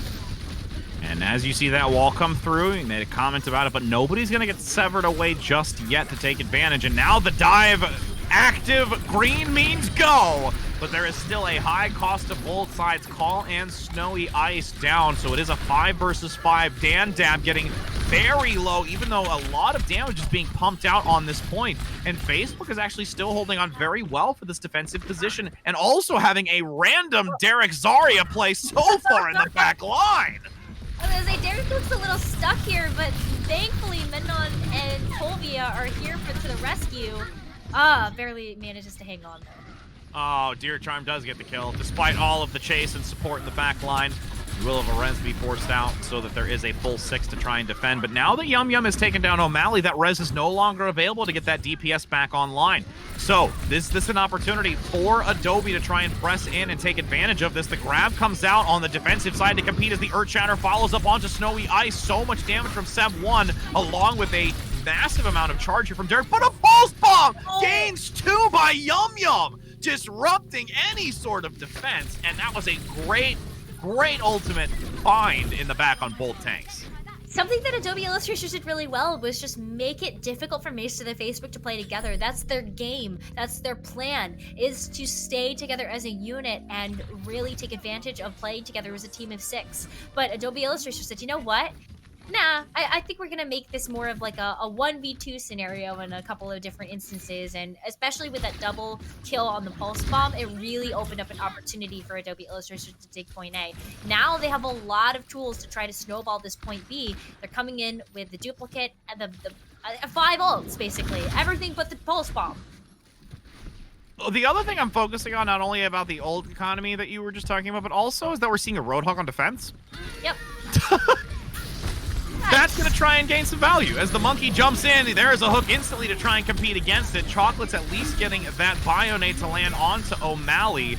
The Blizzard actually doesn't get too much value here on that catwalk area. The balcony will be abandoned instantly as a self-destruct on the back line does manage to take Sev 1. Adobe right now, even though they have gotten some great acceleration on this point, there is still some competition by Facebook to hold on, especially with Derek leading with that damage and the Coalescence boot. Yeah, the Coalescence is just kind of like that cherry on top of the cake there, and I think Menon timed that perfectly. Just looking for that opening to really make sure that Adobe Illustrators weren't going to be able to take up this point. Now there's 4 minutes left. This is half the time bank already exhausted, and Mace to the Facebook have a pretty good handle on where they need to hold this point B so that Adobe Illustrators doesn't have the same type of mobility advantage given their composition. You can see the slow movement forward by Adobe, trying to get some damage up that stairway. You've got Yum Yum going in the back with that Tracer play. The Winston and Diva dive come out as Dan Dab tries to use the focus quickly onto those low health values up front. But there is so much damage coming out from Derek despite being taken down. It is so hard for Adobe to try and rotate to this point to get a beneficial position and advantage. Now with the focus being taken down call, the Blizzard doesn't land. So that is completely lost for Facebook now. And you see Adobe diving onto this point with the Brigitte by Jay. And that's going to be a first tick looking for the second. And honestly, this is going to be very difficult for Facebook to get back into with how well the focus fire is being by Adobe. Yeah, absolutely. When you're in this situation, it's very, very difficult to do. But the res, Copia pulls it off. Oh, and you're going to have the Wrecking Ball come out for a stun. Self-destruct going to be blocked by the wall, but still gets one onto O'Malley. The Doomfist falls short as the duplication onto the Moira is going to be selected. This is going to be so much damage and healing. That Coalescence is going to be obtained instantly to try and survive with these last few seconds. Brig giving a lot of stun here by Jakey Jake, but the respawns are still coming out to try and compete as Dan has no longer that Moira usage. Wow. Great work by Adobe Illustrators. I have a feeling, Rich Rad, that this is not going to be the first time that we see a second point capped on Hanamura either, especially as we go into the side swap. But the focus fire was just on point, and there's nothing that you can really do against that, especially when you do have a significant numbers advantage where Mace to the Facebook fought so hard to try to get back into it. But sometimes when you're in that situation, it's really, really difficult to remember who to target focus. And again, the individual that is that target focus caller, it's really, really important to know exactly when to rotate to it and just know when you're going to get value out of it. I mean, that's always a difficult part, is where, especially when you see a lot of low health targets, evaluating the environment, what the situation is, it can be really critical. Those split-second decisions can gain you a lot of value or cost you a lot as well. You know what I really want to see here? I really want to see a Symmetra strat. Yeah, I would agree. That would work really, really well for Mace to the Facebook. It wouldn't be a surprise with how they've played. I mean, we see it a lot, too, coming out, even in competitive play for the Overwatch League, where there's that Mei positioning, using the wall to get the lifts. The teleporter can go to that left side pagoda from the attacking position and then find a rotation, but it doesn't look too much like that, as there is a hover by call on the Reaper and going to stick close with O'Malley on that Mei. Yeah, that's okay too. I think especially when they have Colvia on the Lucio, that provides so much value in terms of just making sure to get through this choke without taking too much damage. But man, this is still very tough. I think that the armor packs that Jake and Jake are able to provide with this Brigitte makes it very difficult to kind of take out targets. Nice rotation from Facebook to get up to that high ground quickly. And yes, the armor packs from Jakey Jake will be very useful, especially when the dive comes in for Snowy Ice along with Deer Charm. But O'Malley has already gotten 2 in this fight, having the numbers advantage for Facebook to try and attack and drop down to this point. And there is a charge onto the Gong as well. Hopefully going to get this point quickly. Does take down even Deer Charm. What a swift take here on this first point. Wow. And even though they don't have ultimates, like the fact that they were able to all-out brawl and still win the fight means that they might be able to snowball that second point too. And O'Malley actually is very close to this Blizzard. If they can just get a little bit more damage into this next fight, then the Blizzard's going to be able to just kind of crowd control the entire point. That is the win condition here to help them out as they move into it. It's just whether or not they're going to want to snowball instantly up to that high ground to compete against this dive composition. And they've got a Zen now, too, on the defense. They do, but I think that you oh, wait, no, maybe not. Maybe just juke them out. Now going to go instantly to the point. Having that wall on the high ground supports will be blocked. Pulse Bomb comes through, does get 1. Yum Yum finding so much value with that as Menon with that Coalescence tries to keep the remaining members of Facebook alive. Call get almost instantly deleted with that Zenyatta Discord Orb as the Earthshatter comes out to counter. Blizzard onto the Monkey trying to freeze him in place. Snowy Ice is definitely feeling some chills with that primal range looking to reach its end as the nano boost actually comes out amongst it all from Chocolate to keep that Monkey's Tesla Cannon damage accelerating to hopefully even reach another primal rage. Ooh, Tracer got 2 pulse bombs in that fight. My goodness, Yum Yum. That fight just went on long enough that they were able to open up with the pulse bomb and then seal the deal with the pulse bomb. But it's not over yet. I think that makes the Facebook, yes, while they might have lost their ability to snowball this point, I think that going into the next couple of fights, they'll still be able to kind of build up to some ultimates here. But the biggest challenge for them is going to be forcing Adobe Illustrators to use their ults more. I agree. It's been really hesitant by Adobe. They've found enough value through the minuscule amount that they've been using. And you can see, again, this balcony being heavily aggressed on by Facebook. The Death Blossom held onto. You've got Snowy Ice jumping in to get some decent damage, and Menon actually forces out the Coalescence here. Self-destruct on the high ground does get some nice shield coverage, though, and now you're in a difficult position, though, as Facebook, you're trying to move down this stairway, but getting flanked from both sides. Monkey on the high ground now rotating down. You've got that Graviton pulling in multiple members with a Death Blossom from Call to try and touch this point and capture 1 point at least. Looking for the second one, is near getting it, but Deer Charm in the back on this Diva will be fueled from the Transcendence, and this is an opportunity for Adobe to regroup. Yeah, Adobe's going to be able to regroup from this, and Mace of the Facebook unfortunately expended quite a few ultimates on that last push, where Adobe Illustrators still has quite a few in their kit, especially when you take a look at how well Yum Yum has been able to land these Pulse Bombs. It feels like Pulse Bomb is really swinging these fights into Adobe Illustrators' favor. And again, hence why the Tracer is in the name. Yeah. Exactly. I definitely think that Yum Yum is kind of like a pinnacle or like a linchpin of this team. And I think that the way that Adobe Illustrators is playing really complements that play style. You see this position again still being maintained on the defense by Adobe. You have the Pulse Bomb coming out from Yum Yum. Doesn't get the value as it has before, but there's still a chance for harass as Dandab gets 1. Now with this rotation, Blizzard in the corner, not going to lock down as many members as they would have liked, but there's still an opportunity here to compete. Adobe not out of the fight with a respawn advantage, trying to get back into it. Sound Barrier is forced by Colvia with that Lucio to give some extra assistance, overlapping the support ultimates just slightly here as Menon uses that Coalescence to get some extra damage onto that Winston play. Does go down. And this is just going to be enough here to potentially keep it into an extra round with the Diva jumping in. The Earthshatter shuts down Deer Charm and the Echo play from Dandab. Tracer by Yum Yum cannot hold for long enough. Snowy Ice with the Primal. Not going to keep this any longer. I didn't actually notice that O'Malley switched over to the Tracer just to be able to get back to point fast enough in order to help the contested point. So great job by Mace of the Facebook to make those swaps in order to really get themselves back into this. And the time banks are so similar, Rich. I mean, when we're getting into semifinals like this, we're seeing top teams go head to head. And with Oh, that kind of absolutely. time bank evenly, it is definitely showing with only a 7-second differential. Yeah, it's absolutely great to see. You love to see that level of competition at this point in the tournament. And I'm super excited to see how this one ends. Are Mace to the Facebook going to do enough on this defense to buy themselves the win condition that they want? Or are Adobe Illustrators going to take this map and bring us to a map 5? I mean, anything can go right now between both of these teams and how aggressive they have been playing with these compositions. You will have now Adobe Illustrators on the defensive side. I'm trying not to forget to say it, but at the same time, I feel that now when I'm not watching this game, and if anybody asks me about Adobe, I'm going to say Illustrators, and they're going to be like, Yep. "What is wrong with you?" Fine. It's fine.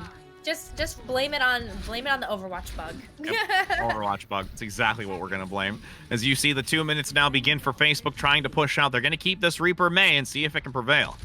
Yeah, I think this is, well, we saw that Mace of the Facebook were able to take it so quickly, and Jakey Jake's already down! Oh, but there is a Bionade that lands trying to compete against it. 4 members were hit by it, but the healing is explosive by Menon and Calvia to get onto that high ground and sustain through it. The respawn advantage not at all going to come quickly here for this defensive side. As there's a minute and 30 seconds, Derek getting low along with Sev1, rotating and sticking close together as the Coalescence comes out, dropping immediately now onto the first point, trying to maintain it as O'Malley gets a double kill here and will be able to get a lot of value out of that push. A patient play by Facebook. Oh, the rest of the Adobe Illustrators were thinking about it. They're like, do we want to go back in there and see if we can take it? But I think that the call was made that the point was lost, and now Mace of the Facebook are looking at 1.5 minutes to secure any amount of point B that they can. Cut your losses and accept you have to hold on B. For the minute and 20 seconds, you've got Dan Dab on that high ground with the Echo, looking to try and rotate to get some sticky bombs onto the back line. Almost gets a pick there onto the supports. Can't get some early picks. You already have almost one tick taken by Facebook, diving onto this as the duplication comes out. Hopefully going to get some opportunity, but no, it's not going to last long at all since Call has put a ton of damage onto Dandap. Primal Rage about to reach its end as you have the Blizzard coming out from Facebook, locking down anybody in the corner, but really just giving some coverage for themselves. This is a chance now for Adobe to stabilize on this defensive side and reset Facebook. Reset. But for as long as that fight went, Mace to the Facebook is going to be coming back with an Earth Shatter, a Grav, a Death Blossom, potentially another Coalescence, and definitely the Sound Barrier. And I'm looking at the Sound Barrier as kind of the most important tool in this one. Do you want to use it to sustain later in the fight? Or do you use it for the engage and say, this is going to be tough for you guys to take one of us down? And you have, again, that high ground position by Facebook, waiting to see when those ultimates are going to start expending. The Sound Barrier is ready to lead into this to buy enough time for the remaining ultimates to stack up.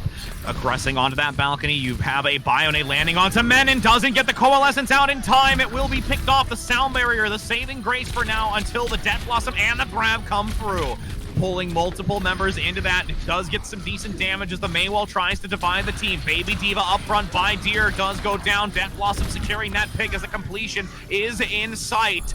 Sleep onto the Rhine, but it is not going to be too much here. Both supports doing everything possible to keep this from being captured. Now, Pulse Bomb onto the Rhine, not going to be enough. You've got the drop down from Snowy Ice to compete as the Diva self-destruct has to come out quickly here onto the point, but does get frozen. Is there enough opportunity to drop it? Does get it on the point, but the Reinhardt shield going to cover, only taking down Derek.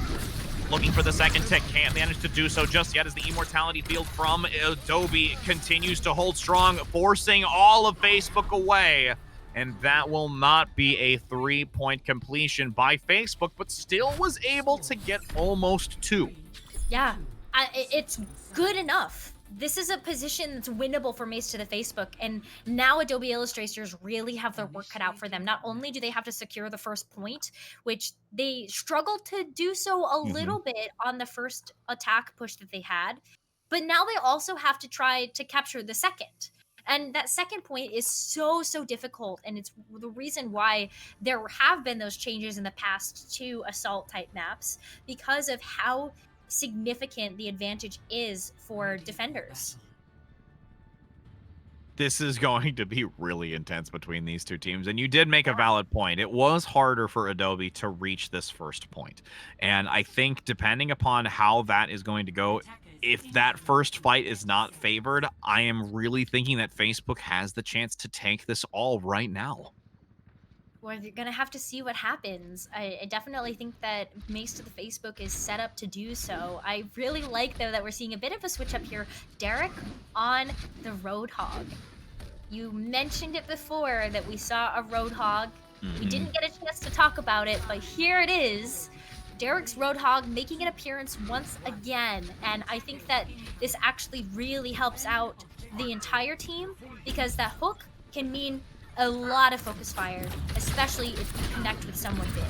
Oh yeah, if you can land that hook onto Yum Yum, you are going to really shut down, again, as you said earlier, that linchpin for Adobe. Yum Yum gonna maintain that high ground position with the rest of the dive coming through a lot, playing that Pagoda, but O'Malley gets one onto Dandab, and now the team is split. Both supports so far away from the tank line. This is gonna run a lot of time off of the clock for Adobe. It is, because look at where the tanks are right now. Snowy Ice and Deer Charm are kind of considering, do we stay here or do we go back and try to help the rest of the team get through? And all the while, they're taking shots from afar by face to the Facebook. Now the rotation happens again here, playing very far forward. Snowy Ice needs to make sure to stay in sightline of the supports, though. Does not want to get picked off. The Immortality Field comes in desperately to make sure that they are not picked off, but it does get taken out. This is a difficult position, but Deer Charm able to take down at least the Reinhardt play is critical. Call, and also O'Malley with the Deadeye still pumping out a significant amount of damage and going to force a reset here. Numbers advantage for Facebook, looking to shut down this attack by Adobe, and this will be one last attempt from Adobe after the pulse bomb has been thrown by Yum Yum. Oh, I wanted Yum Yum to hold on to that, especially to engage into this next fight, because there's 40 seconds left. This might be last fight for the Adobe Illustrators if they don't get in fast enough. Here's the nano boost onto Snowy Ice, hoping to get that primal range in time. Decent amount of damage onto O'Malley and to Menon. Can there be an opportunity to switch this at? Dandab getting some value as well, despite being picked off by Derek. Far too much has been done to this defensive Facebook team, and that's going to be a completion in point A, and has to rush with this 30 extra seconds to take the second point. This is tough. Yes, they get 30 extra seconds, but they also have a ton of ultimates. Not only do they have the amplification matrix, but they've got the duplicate, and the Diva Bomb might be enough in order to take out enough members of Mace to the Facebook just to make a dent in their reinforcements. So you've got to be very, very careful if you are Mace to the Facebook. I hope you're tracking these ultimates. I know Mace to the Facebook wants to stop things here. See that patient play on the high ground from Facebook, does get ambushed. Primal Rage going to throw multiple members out. Beautiful Bionade to try and force down Facebook from the high ground. Duplication onto the mate, doesn't get the Blizzard. That is unfortunate with a self-destruct trying to give some assistance. Triple kill by Deertar! No defense against it into this overtime. This could be Adobe finding their stride to claim this point, but it is still not yet generating any because Derek is holding on for dear life to give enough opportunity for the respawn to come out. Ooh, the respawns are coming too. This is what I talked about with the defender's advantage, but are they focused enough to be able to take down the members of Adobe Illustrators? Brick gonna be changing it up here to get that stun potential and the armor, but the Bionade lands at the back from the attackers on Adobe. Winston joining as well with Derek on the wrecking ball, trying to get to these characters onto the point as fast as possible. Pulse bomb by Yum Yum takes down Derek. This could be enough to bring it to a fifth map as the Dead Blossom tries to counter, but the defense matrix shuts it down, and you see Adobe Illustrators wanting to see a fifth map. What a show right now. This is what you expect to see from a semifinal, especially between two top-ranked teams. We are going to a map 5, and Deer Charm earns all the credit for this one. I mean, let's take a look at it firsthand. In the corner, no shield available. So many members unable to find any sort of coverage here. And that, I can guarantee you, you are telling your teammates, Deer Charm's just like, I got it, guys, don't worry. Absolutely. Oh my goodness, the swap up mattered so much. I'm really excited to see Deer Charm playing this off tank now.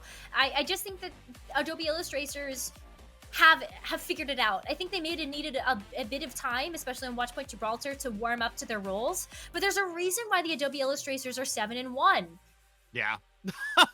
I mean, with now going into control point, we saw already a 99-99 matchup. We saw both go back and forth. Yeah. It's going to be an intense matchup between these two, and it really can be anybody's game, especially when you have moments just like that from Adobe Illustrator to take the final few seconds to claim Hanamura. I told you that Diva Bomb was going to be clutch. You did. One member, it would have been a swing into the Adobe Illustrator's favor. But 3, and then a quadruple kill on top of that.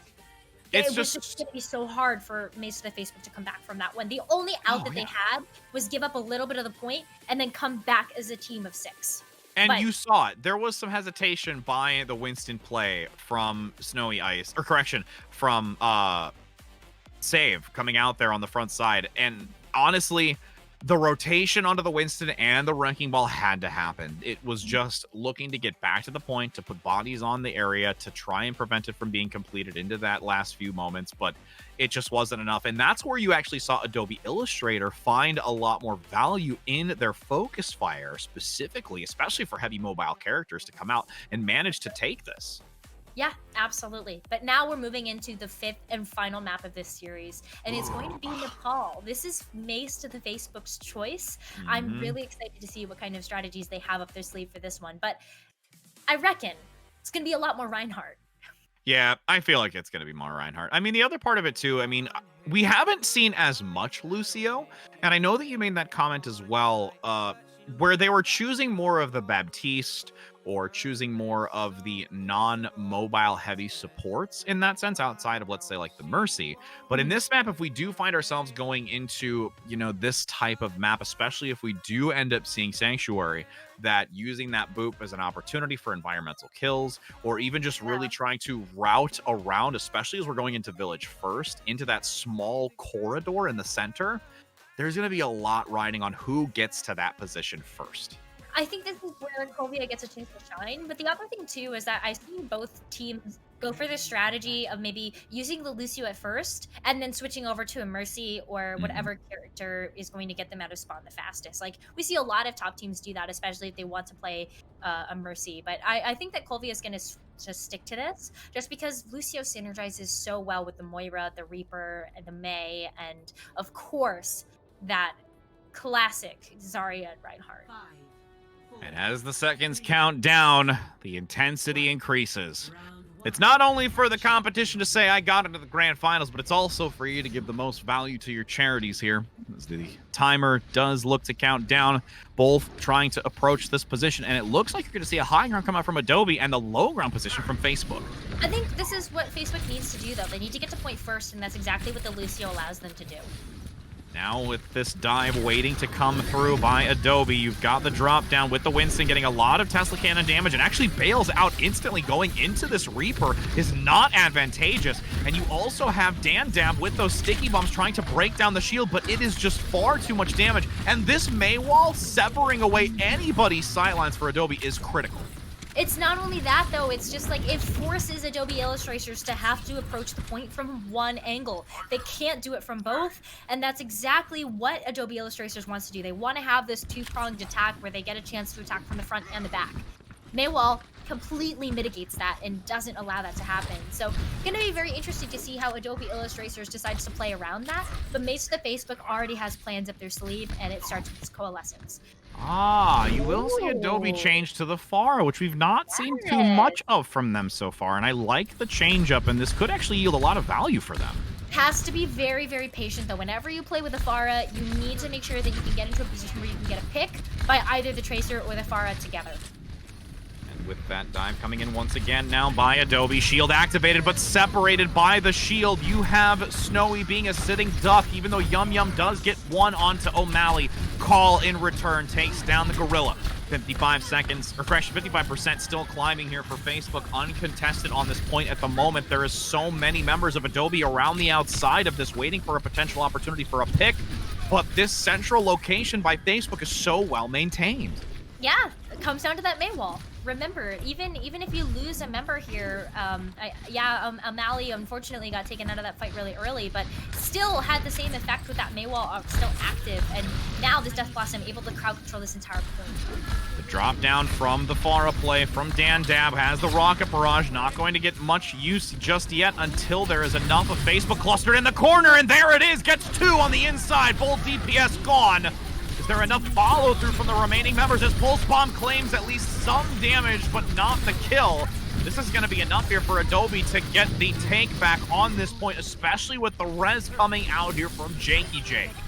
Yeah, Rez gonna come out just to secure the team fight for Adobe Illustrators, but they had to expend 4 ultimates in that last fight in order to take back this point where Mace the Facebook comes back with the Blizzard and the Death Blossom, and you can use those 2 in tandem to really force the team of Adobe Illustrators into one or the other, and you don't really want to get caught in either.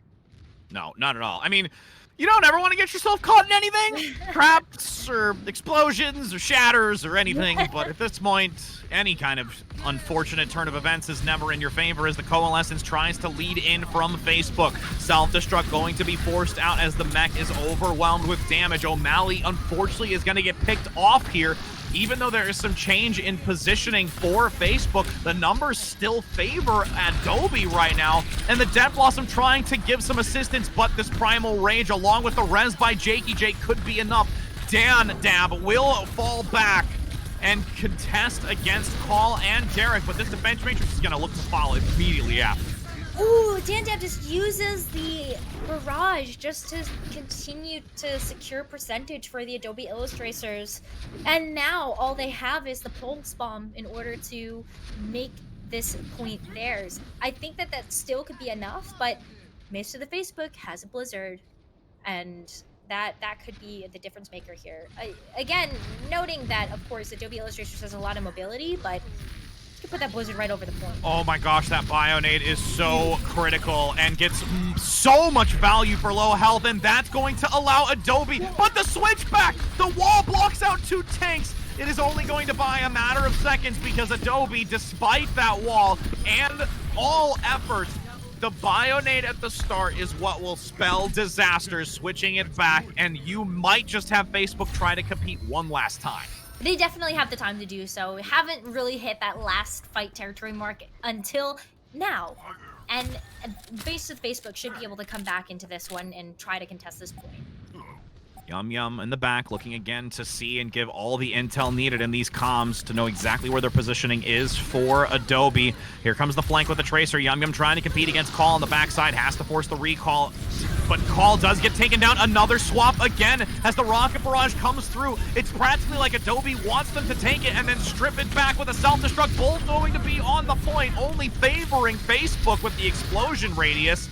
99 to 99 numbers advantage for Adobe, trying to stick on this point, and just so many from Facebook unable to survive through the amount of damage that comes out.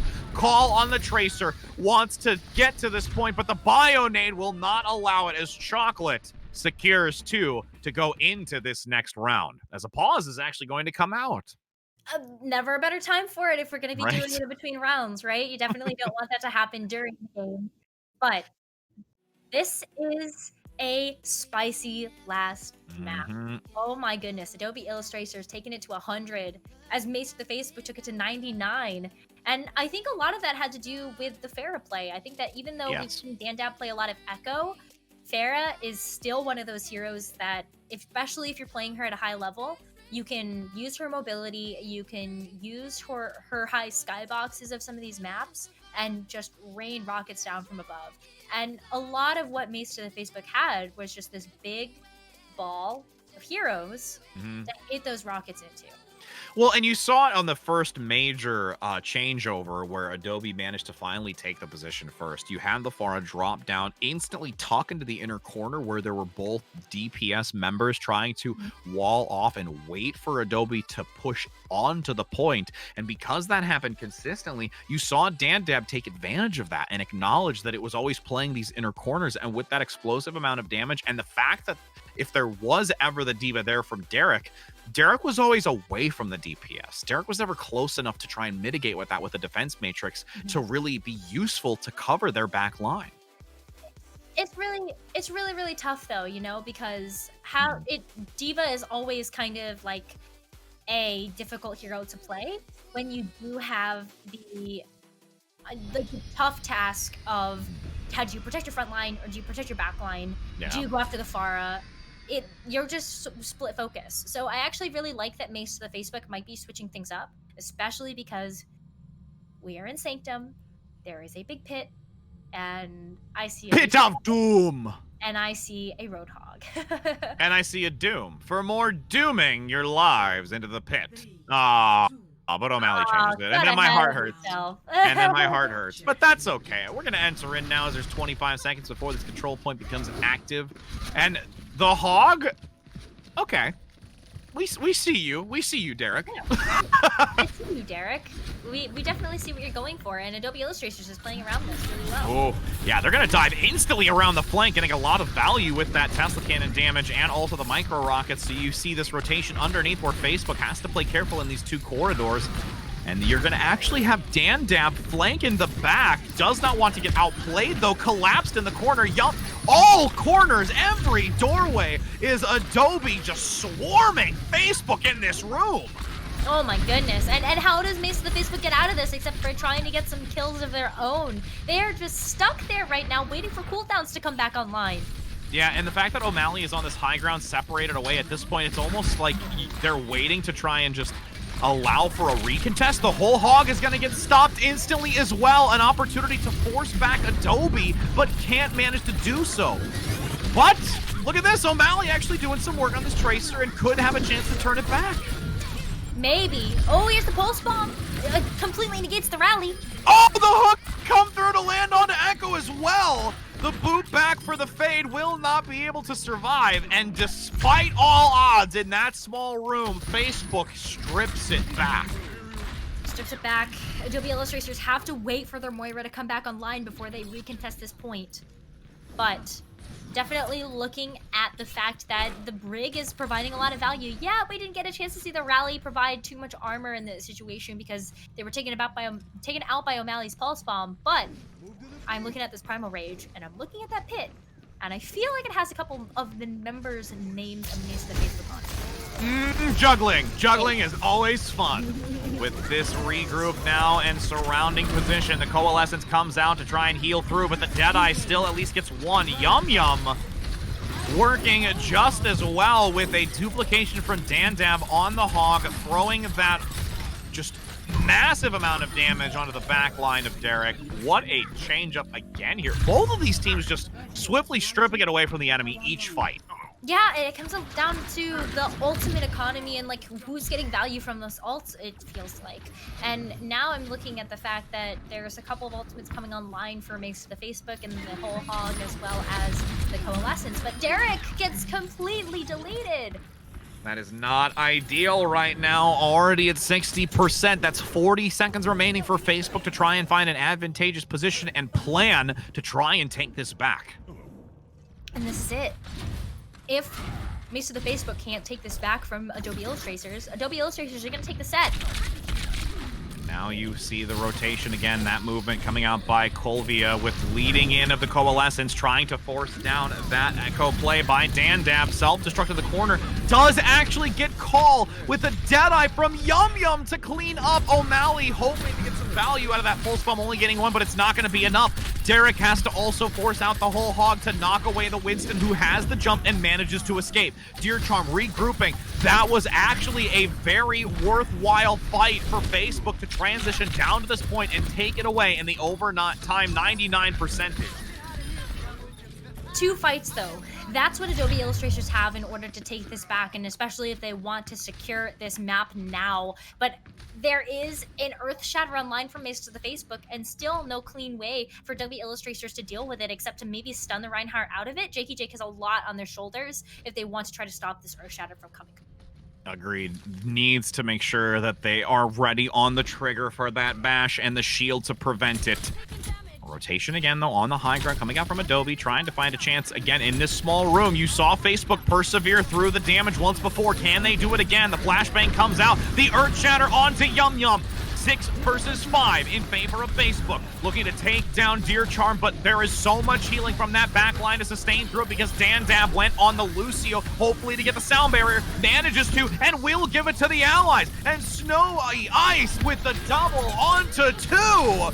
Taking this back, Adobe is in a prime position to take this and manage to go into the grand finals, but Facebook wants to try and compete. The overtime shreds away. The wrecking ball comes out. Pile drives into the center of it and is obliterated with no one able to touch it. Adobe goes into the grand finals, stripping this away from Facebook. What a fantastic series between these two teams. And honestly, Rich, I had no idea who was going to take it. It was that close. I mean... Oh my gosh. Oh, and let's just take a look at this. Amazing play of the game by the Monkey. You can even see it in the chat. Chocolates, among many other members, saying amazing games. Yeah. They're all fighting for charities, friends. That's the goal here, and they had fun doing it. But again, we do have Facebook going into now that third place position final again, which is going to be off screen. So we will have Adobe Illustrators versus Amazon Fire Force, and I cannot wait to see these two go head to head in this grand finals. I mean, seriously, Necro, I don't even know what to expect. I don't know either. I mean, they're both powerhouse teams, and that's something that I'm super excited to look forward to. But I wish we could get a chance to see that third place match too, because I think that's also going to be super explosive. And there's that third place donation money on the line.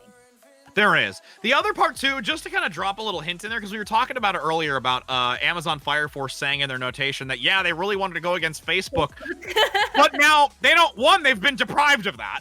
And second of all, they're like, oh man, if Adobe just beat them, what are we getting into? So that's the other part of it. Are we going to see Amazon Firefox or Force lose towards the end of this? But seriously, I cannot wait for it. We're going to be able to go to a brief break here, friends, as we will bring you the grand finals again between Adobe Illustrator and Amazon Fire Force. And for your lovely reminder, the charities for Adobe is Child's Play, and for Amazon, it is National Alliance on Mental Illness. So while we go to a brief break to allow both of these teams to get together and prep mentally, physically, everything around, we will be bringing that action to you shortly. So don't go anywhere, because it's definitely going to be a doozy.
universe inside you.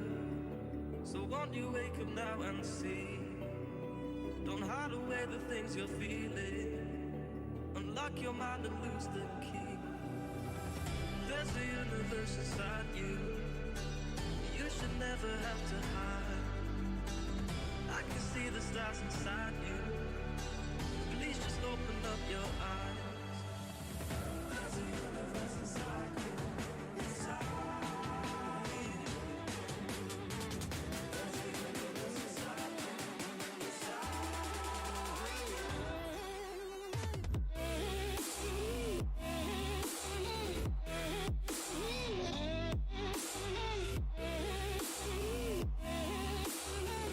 There's a universe inside you.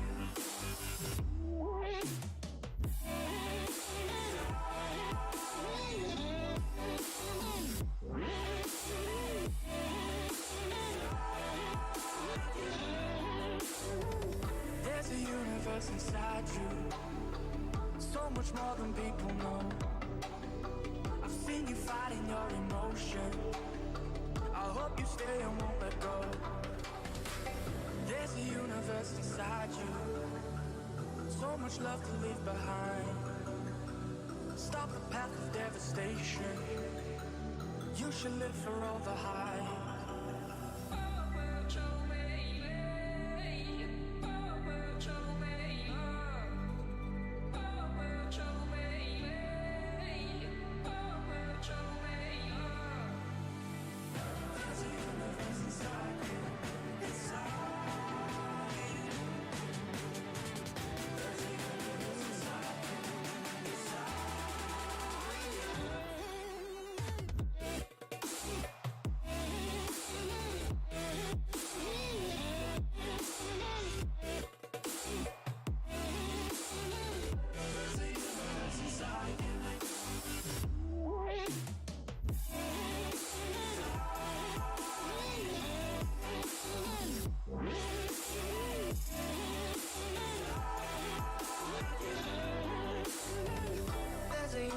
Inside you, why are you pushing it away? Leave behind your own deception and learn to live another day. There's a universe inside you, your galaxy of happiness. I just wanna help you find it. We'll explore in baby steps. There's a universe inside you. You've gotta give it room to breathe. So let the universe excite you, 'cause that's the way it's meant to be.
Waiting for the summer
first, but here I am.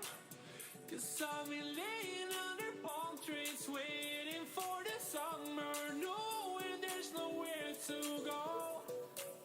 'Cause I am happy on this island, wanna be my farmland. I don't ever want to leave, I'm in a tropic club.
I'm in a tropic club.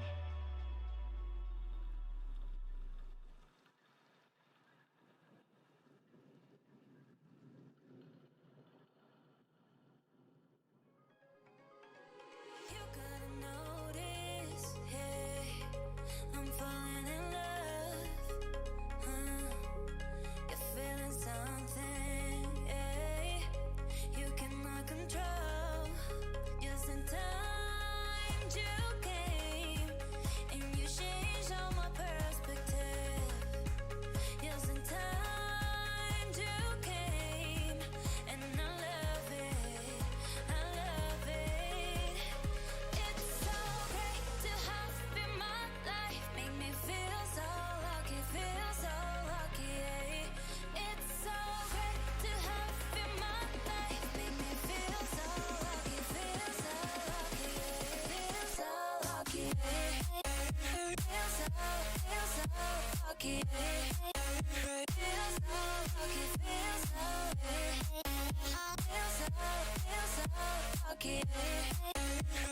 so lucky, feel so lucky, feel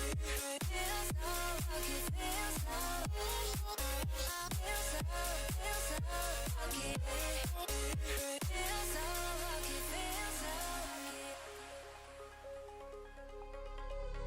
You gotta notice, hey, I'm falling in love. You're feeling something, hey, you cannot control. Just in time you came, and you changed all my perspective. Just in time you came, and I love it, I love it. It's so great to have in my life, make me feel so lucky, feel so lucky. It's so great to have in my life, make me feel so lucky, feel so lucky, feel so lucky, feel so lucky, feel so lucky, feel so lucky, feel so lucky, feel so lucky, feel so lucky,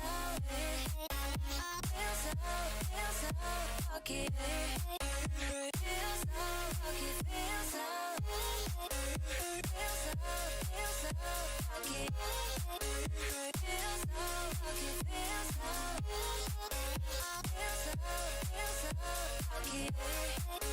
feel so lucky, feel so lucky.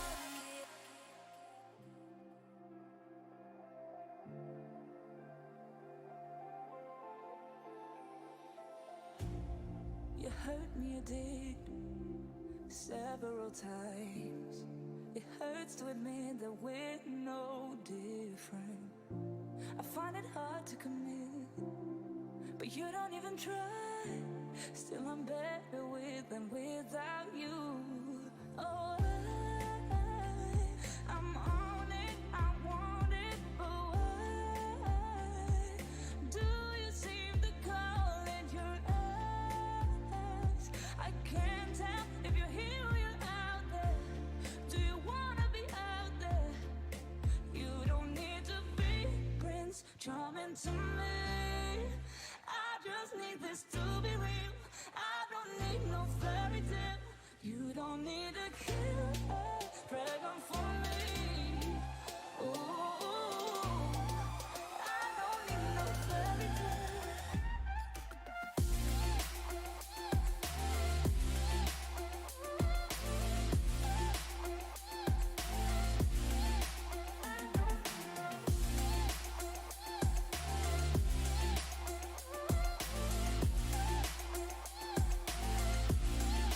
I don't even know.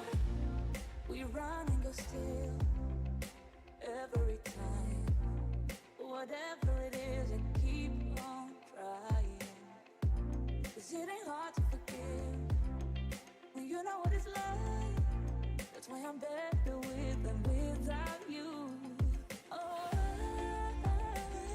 I'm on it, I want it, but why do you seem to call it your ex? I can't tell if you're here or you're out there. Do you wanna be out there? You don't need to be Prince Charming to me. I just need this to be real. I don't need no fairy tale. You don't need a killer pregnant for me. Ooh, I don't need no fairy tale.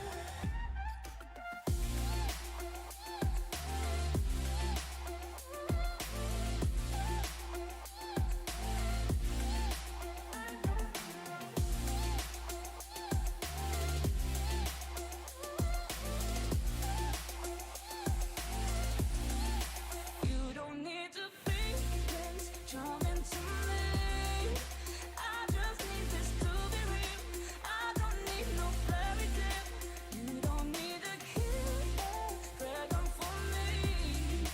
Ooh, I don't need no fairy tale. I don't need no. I just can't let you go. Lord knows that I've tried to. You said I was the only one. No one likes being lied to. You made this mess and left me with the pieces. Now I wanna burn all the bridges between us.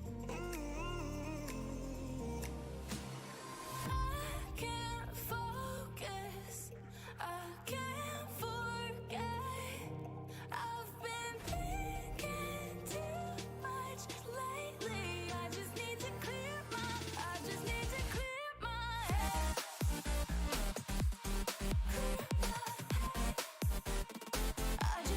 clear my head.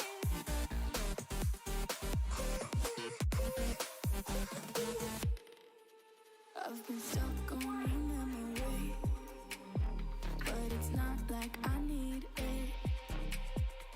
And we may have some history, but we don't have to repeat it. You made this mess and left me with the pieces. Now I'm gonna burn all the bridges between us. I can't focus. I can't forget. I've been thinking too much lately. I just need to clear my head. I just need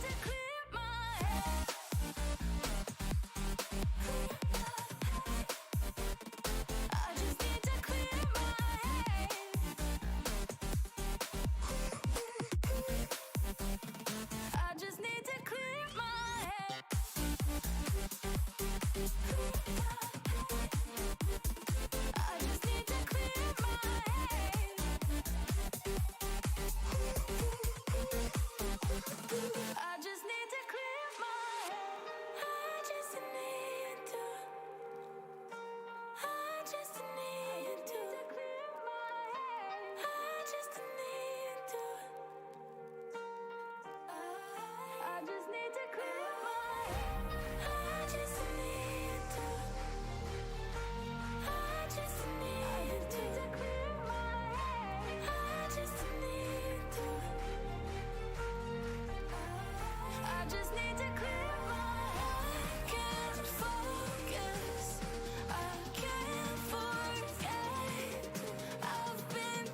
stars out your window. No, you can't sleep, you pretend though. You don't have to play the hero. 'Cause I got you like you got me. When the earth shakes, when the bombs scream, until our last breath, every heartbeat.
When your nightmares turn to real life and the ground's filled up with landmines, we will face it standing side by side.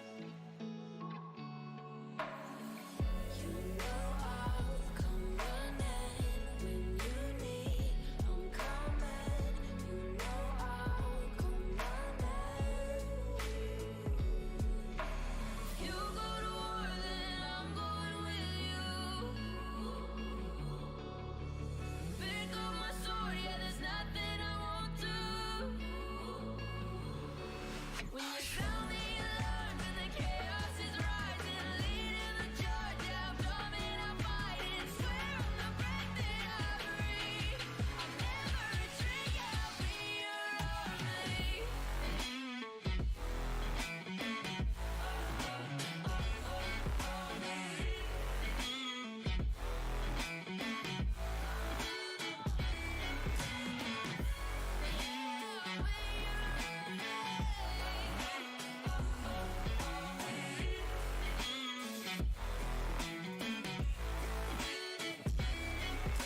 If you go to war, then I'm going with you.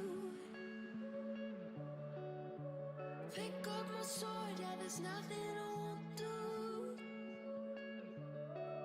When you sound the alarms and the chaos is rising, leading the charge, I'm coming, I'm fighting. Swear on the breath that I breathe, I'll never retreat, yeah, I'll be your army.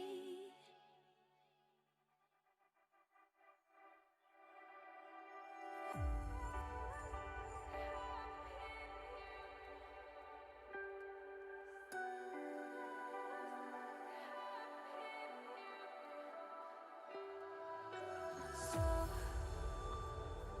to speak, yeah, quick to change your mind. And I know it's me that followed you in blind.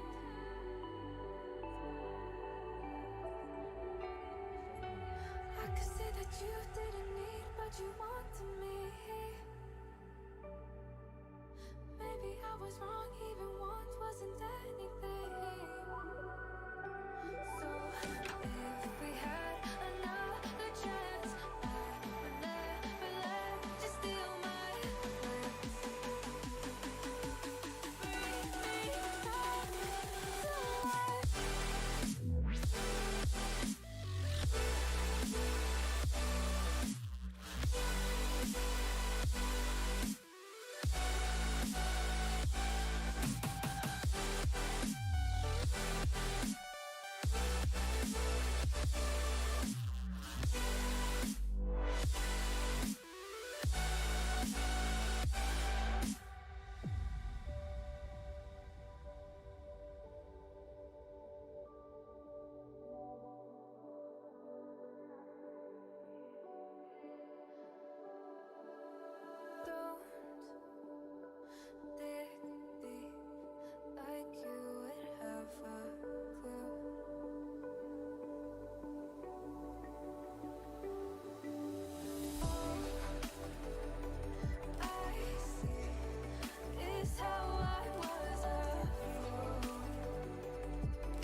guys, know that they fly, know that they ride or die. I keep boys by my side, CJ Ike, now I gotta roll with ice. Cody's brothers, my guys, know that they fly, know that they ride or die. I keep boys by my side, CJ Ike, now I gotta roll with ice. Ride or die, ride or die, ride or die, ride or die, ride or die, ride or die, ride or die, ride or die. Cody's brothers, my guys, know that they fly, know that they ride or die. I keep boys by my side, CJ Ike, now I gotta ride or die.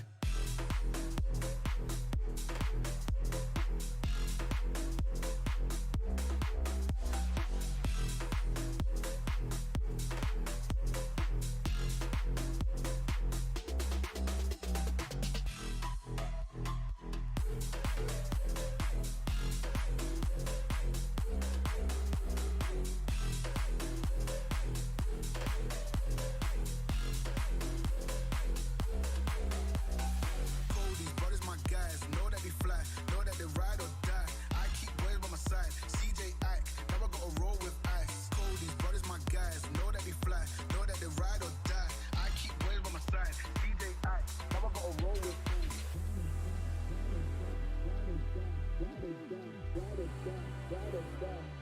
Now I gotta roll with ice. Ride or die, ride or die, ride or die, ride or die, ride or die, ride or die. Fly, know that they ride or die. Cody's brothers, my guys, know that they fly, know that they ride or die. I keep boys by my side, CJ Ike, now I gotta roll with ice. Cody's brothers, my guys, know that they fly, know that they ride or die. I keep boys by my side, CJ Ike, now I gotta roll with ice. Ride or die, ride or die, ride or die, ride or die, ride or die, ride or die, ride or die, ride or die. Cody's brothers, my guys, know that they fly, know that they ride or die. I keep boys by my side, CJ Ike, now I gotta ride or die.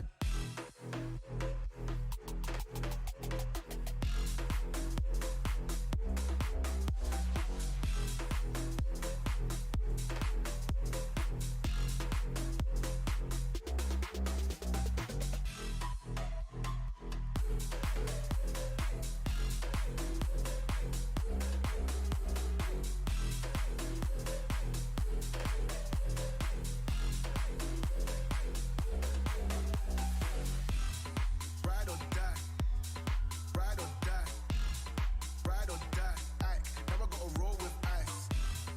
Ride or die, ride or die, ride or die. Fly, know that they ride or die.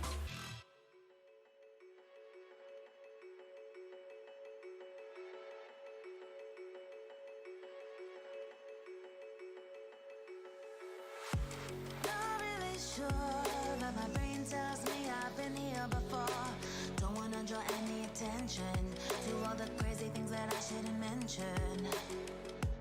Not really sure, but it feels like my feet are glued to the floor. Don't wanna open up my mouth, cause I'm afraid of what's gonna come out. Life is but a dream. This can't be happening. Wake up, scream. I'm in a twisted reality. Twisted.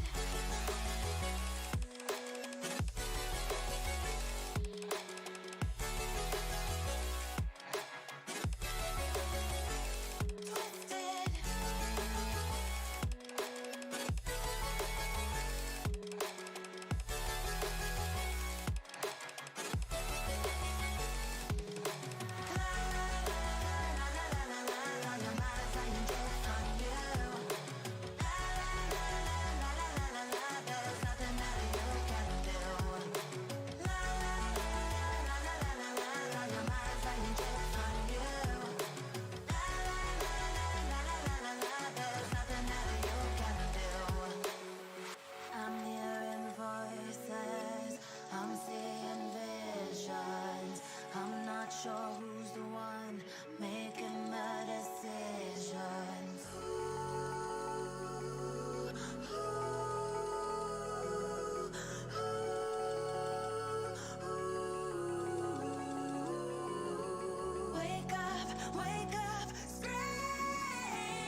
suffocating. I'm waiting and always hesitating. Kryptonite desires set my heart afire. Heart on fire. Set my heart afire.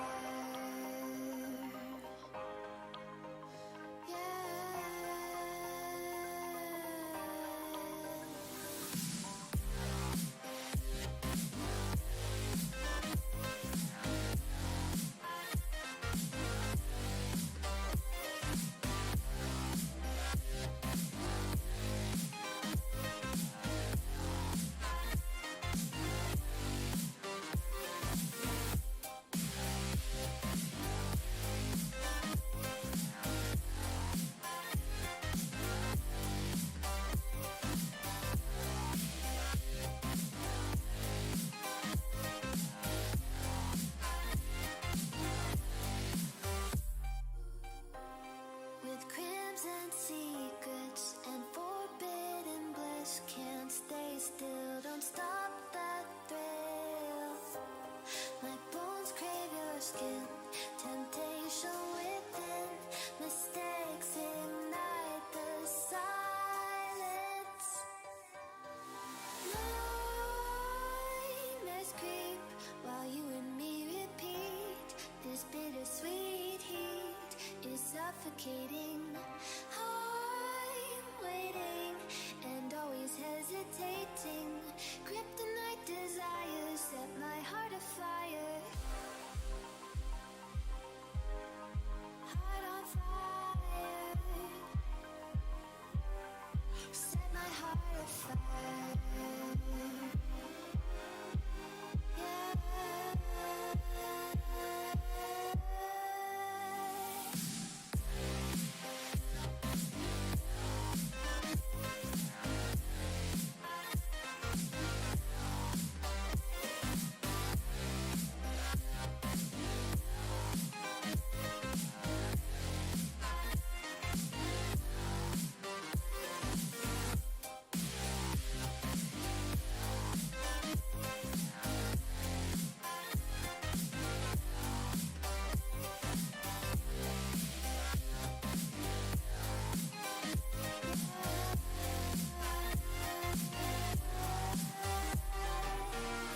Connect the dots straight to the start of intoxicating want. Lingering touch, these soft words whispered in the dark. Set my heart on fire.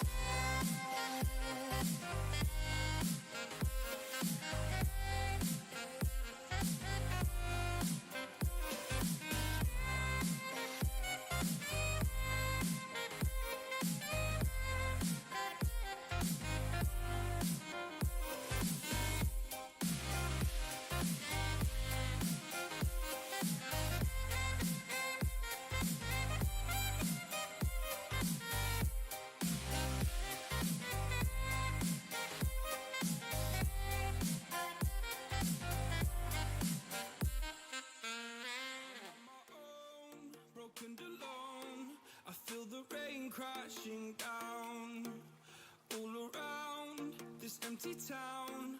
I'm searching for the lost and found, but you don't care, you're unaware. Keep moving like the scars aren't even there. It's in the air like a blazing flare.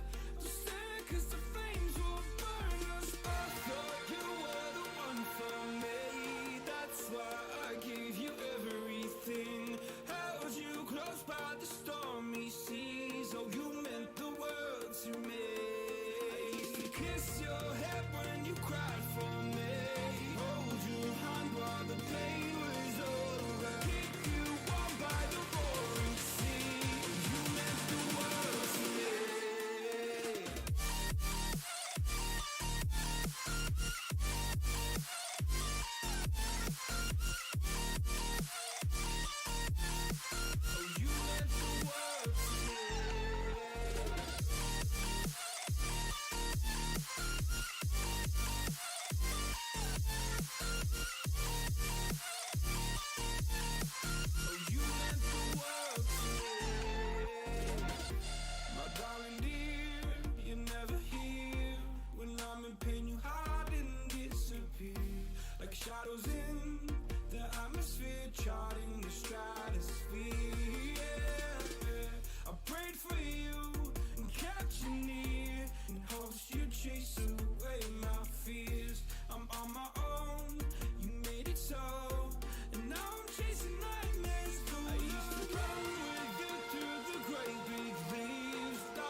point in blaming you, you did not know.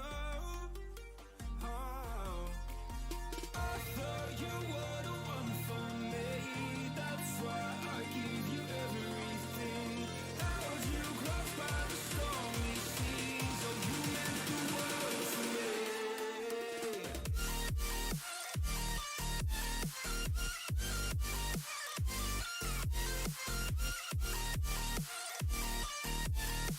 Oh, you meant the world to me.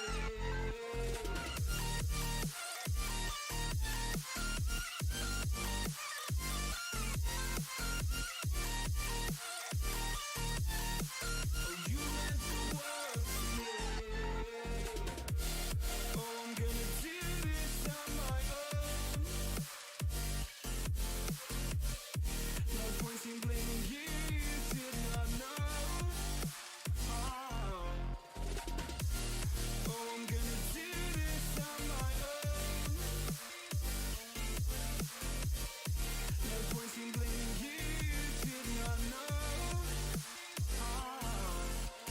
I thought you were the one for me. That's why I give you everything. Held you close by the stormy seas. Oh, you meant the world to me.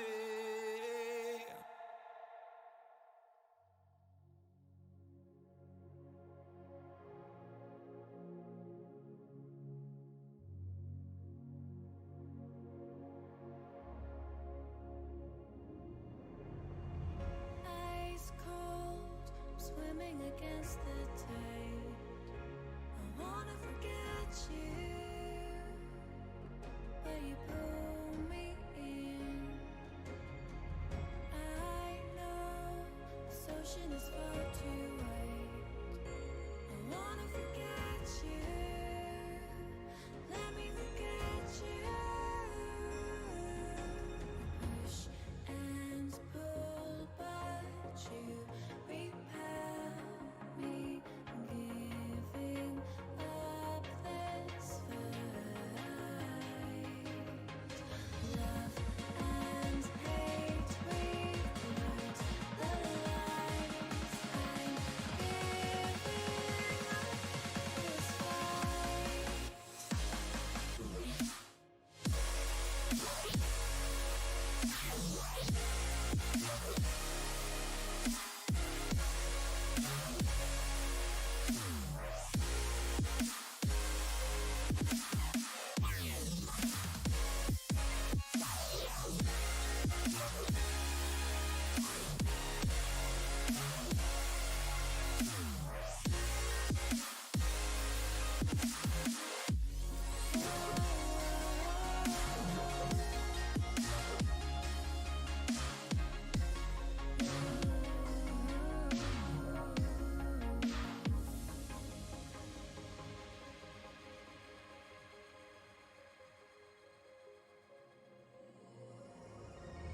You've lost, but I don't feel I have won. I wanna forget you, but only time will heal. Too late to erase the bad we've done. I wanna forget you, let me forget you. Push and pull, but you repel me, giving up this fight. Love and hate, we've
cashed in on my promises. You know I'm too generous. Now I've learned to never help you out. 'Cause I'm done cleaning up your mess. Found myself in my regrets. I've become a little stronger now. A little stronger now.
ties, no shies,